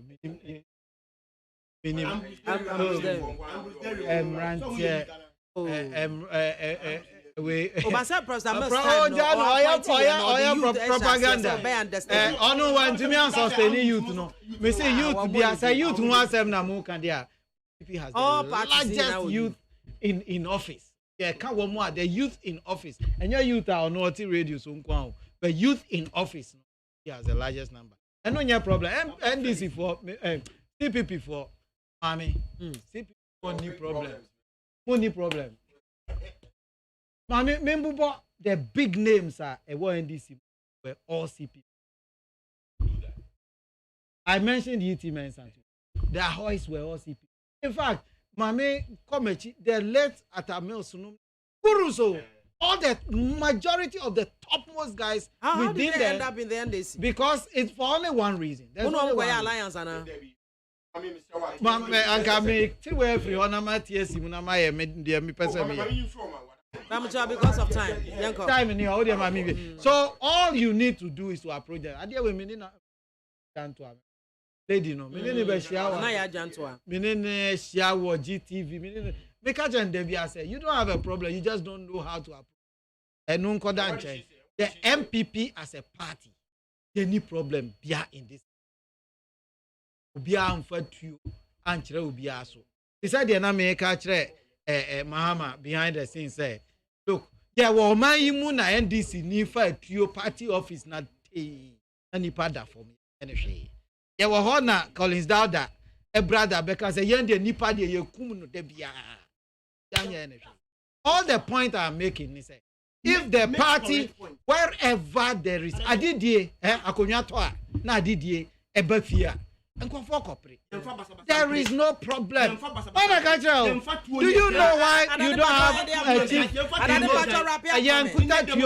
obi ankuta tuo so obi koho oko no se oko perform na entiase anya adwuma na yesi ade chi anopa bra beji ade chi enra what is obi anya form obi anya ne form asumdwe aba ndc fo a omo adwene ye wom se omo anya asembia ni hoka yesi ye boa Ghana for the Ghanaian economy one sentence the American say Mr. Ghana for youth say you move into the 21st century no youth put the CPP to the test. Why? There's nothing to lose. Mr. Ghana for youth, no. And I see people from Penny for I'm not giving up on CPP, no. It is time to come back home. We are appealing to you. Let's change this country. We cannot leave this country for these guys. Thank you. Wada Roma.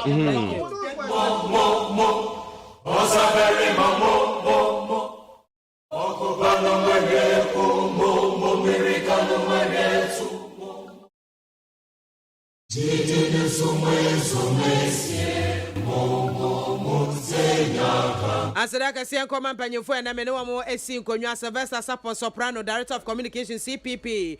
Nana Kwame Oseibo Nsuadade NPP Communications Team Member. And Godwin Mahama NDC Communications Team Member. Wadaroma NNE Wombeso ye mobwa ye ma discussions no. Yade share so ye be telephone lines na tomo 0302243540. Musumbeti me afre na wode ma join chira ba 0302257902. Hello. Good afternoon. Eba Jodini baby afrefi. Get you. Get you.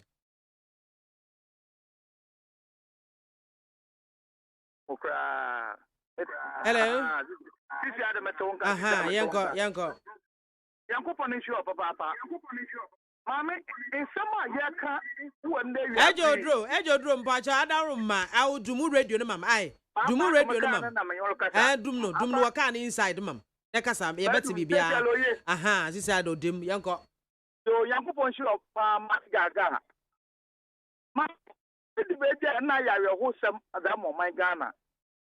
And they get to me.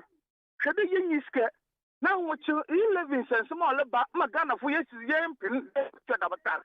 na MPP amanya kuwa wote kumwado na mtu tesika mede mamu polling station and the man in koya pepade owa wodam branch level no one gase botu akori usi Canada quota forms nanka da akwa fail na da ma party in the show maya yetima huche wadanda That's CP. Hello. Good afternoon. I'm here, Drum. Pacho Dini baby afrefi. Your friend is a talantash, me fefi kaprai. It's you. I'm saying I'm farmer honorable alarm, Pajo Chamantin. Love for the people, fight for the boys. It's saying I'm coupon shra the man pana honorable Arabus Sadiq Boniface. Saying I'm shra the man and a B. Now, Mambiama, Osha and some mini CP in the time, and I'm around what your man, Papa. Osha CP and Kabom, said the real MPP. The real NDC, what you are Kumapa or Peppa at the mayor party, and when they be a catcher MPP for the 2020 election, I acquire 169 votes, and parliamentary and Yatiba 135 for no. And I am paying for it, maintain once year and a banner in the pan, except in constituency. That's 4 years. Medasi, hello. Good afternoon, your penny. Yani Evans. It's you. Mr. Kojo Martin, incoming president, Tatos Grover, and Abanga. Extra MPP 24. I say only more. Yana Yadi. 2020 forms nanometi television who not many years in by a move from 1990 na ufro be MPP ya no dwane a shaman constituency in na emu ayede etasu biom soprano back program on ye serious kakra what the homa shirabosum TPP the law of karma mo party no. The youth organizer was 60 years. Most of the Nipe made him watch. CPP for and Uncle took a price no more.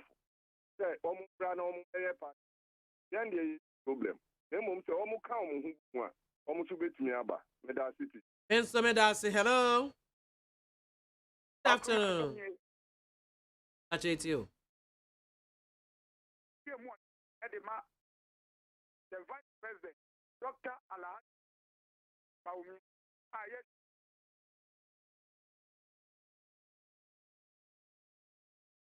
Samika ako ba no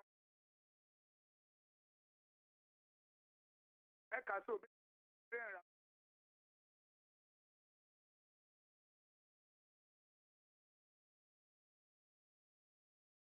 what to do stage and we what to do no okay so yeah I want that $2 That's it. Hello. Hello. Good afternoon. Good afternoon. Pacho dini baby afrefim. It's you. Yeah, Ghana food.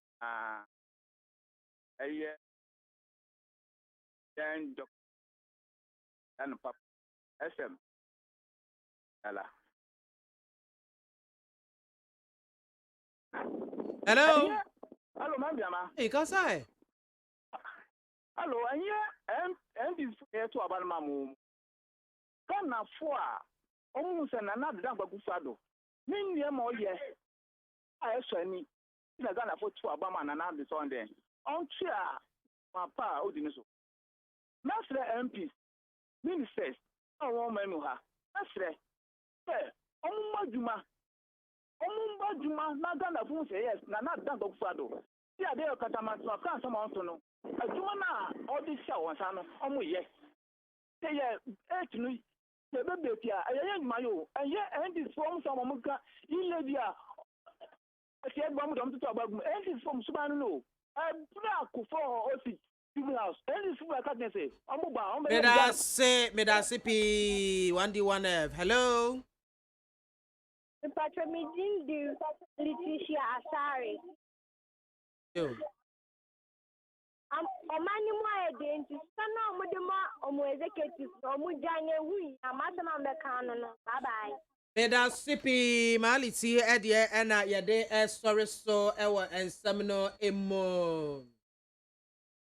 Azadaka Siankoma production crew, Dr. Father Dixon, Mark Jerry Osajamai, Joe Odamia Dofrema Bankro, Nana ya Safo, Womunina Daruma no Bomchi Domia de Jumedi by Me sorry swim, Ola Michael, Eba Beje Jano Agent Atadi, Akofie. But Yanya may add mammy of an import a cabrefren poor man says your mamma Mudu and I Babette Nedrum, Edimenti Abba, Mark Jerry, baby, I will be a Yamal shedding. Why? Only a buswining Idi edemame BIAMAH AKWAFO betimi aframe biamzi one woman gadama me soja biamzi yabi oframe a ejo so me na mdi dwuma ho chia me yakra mo nyina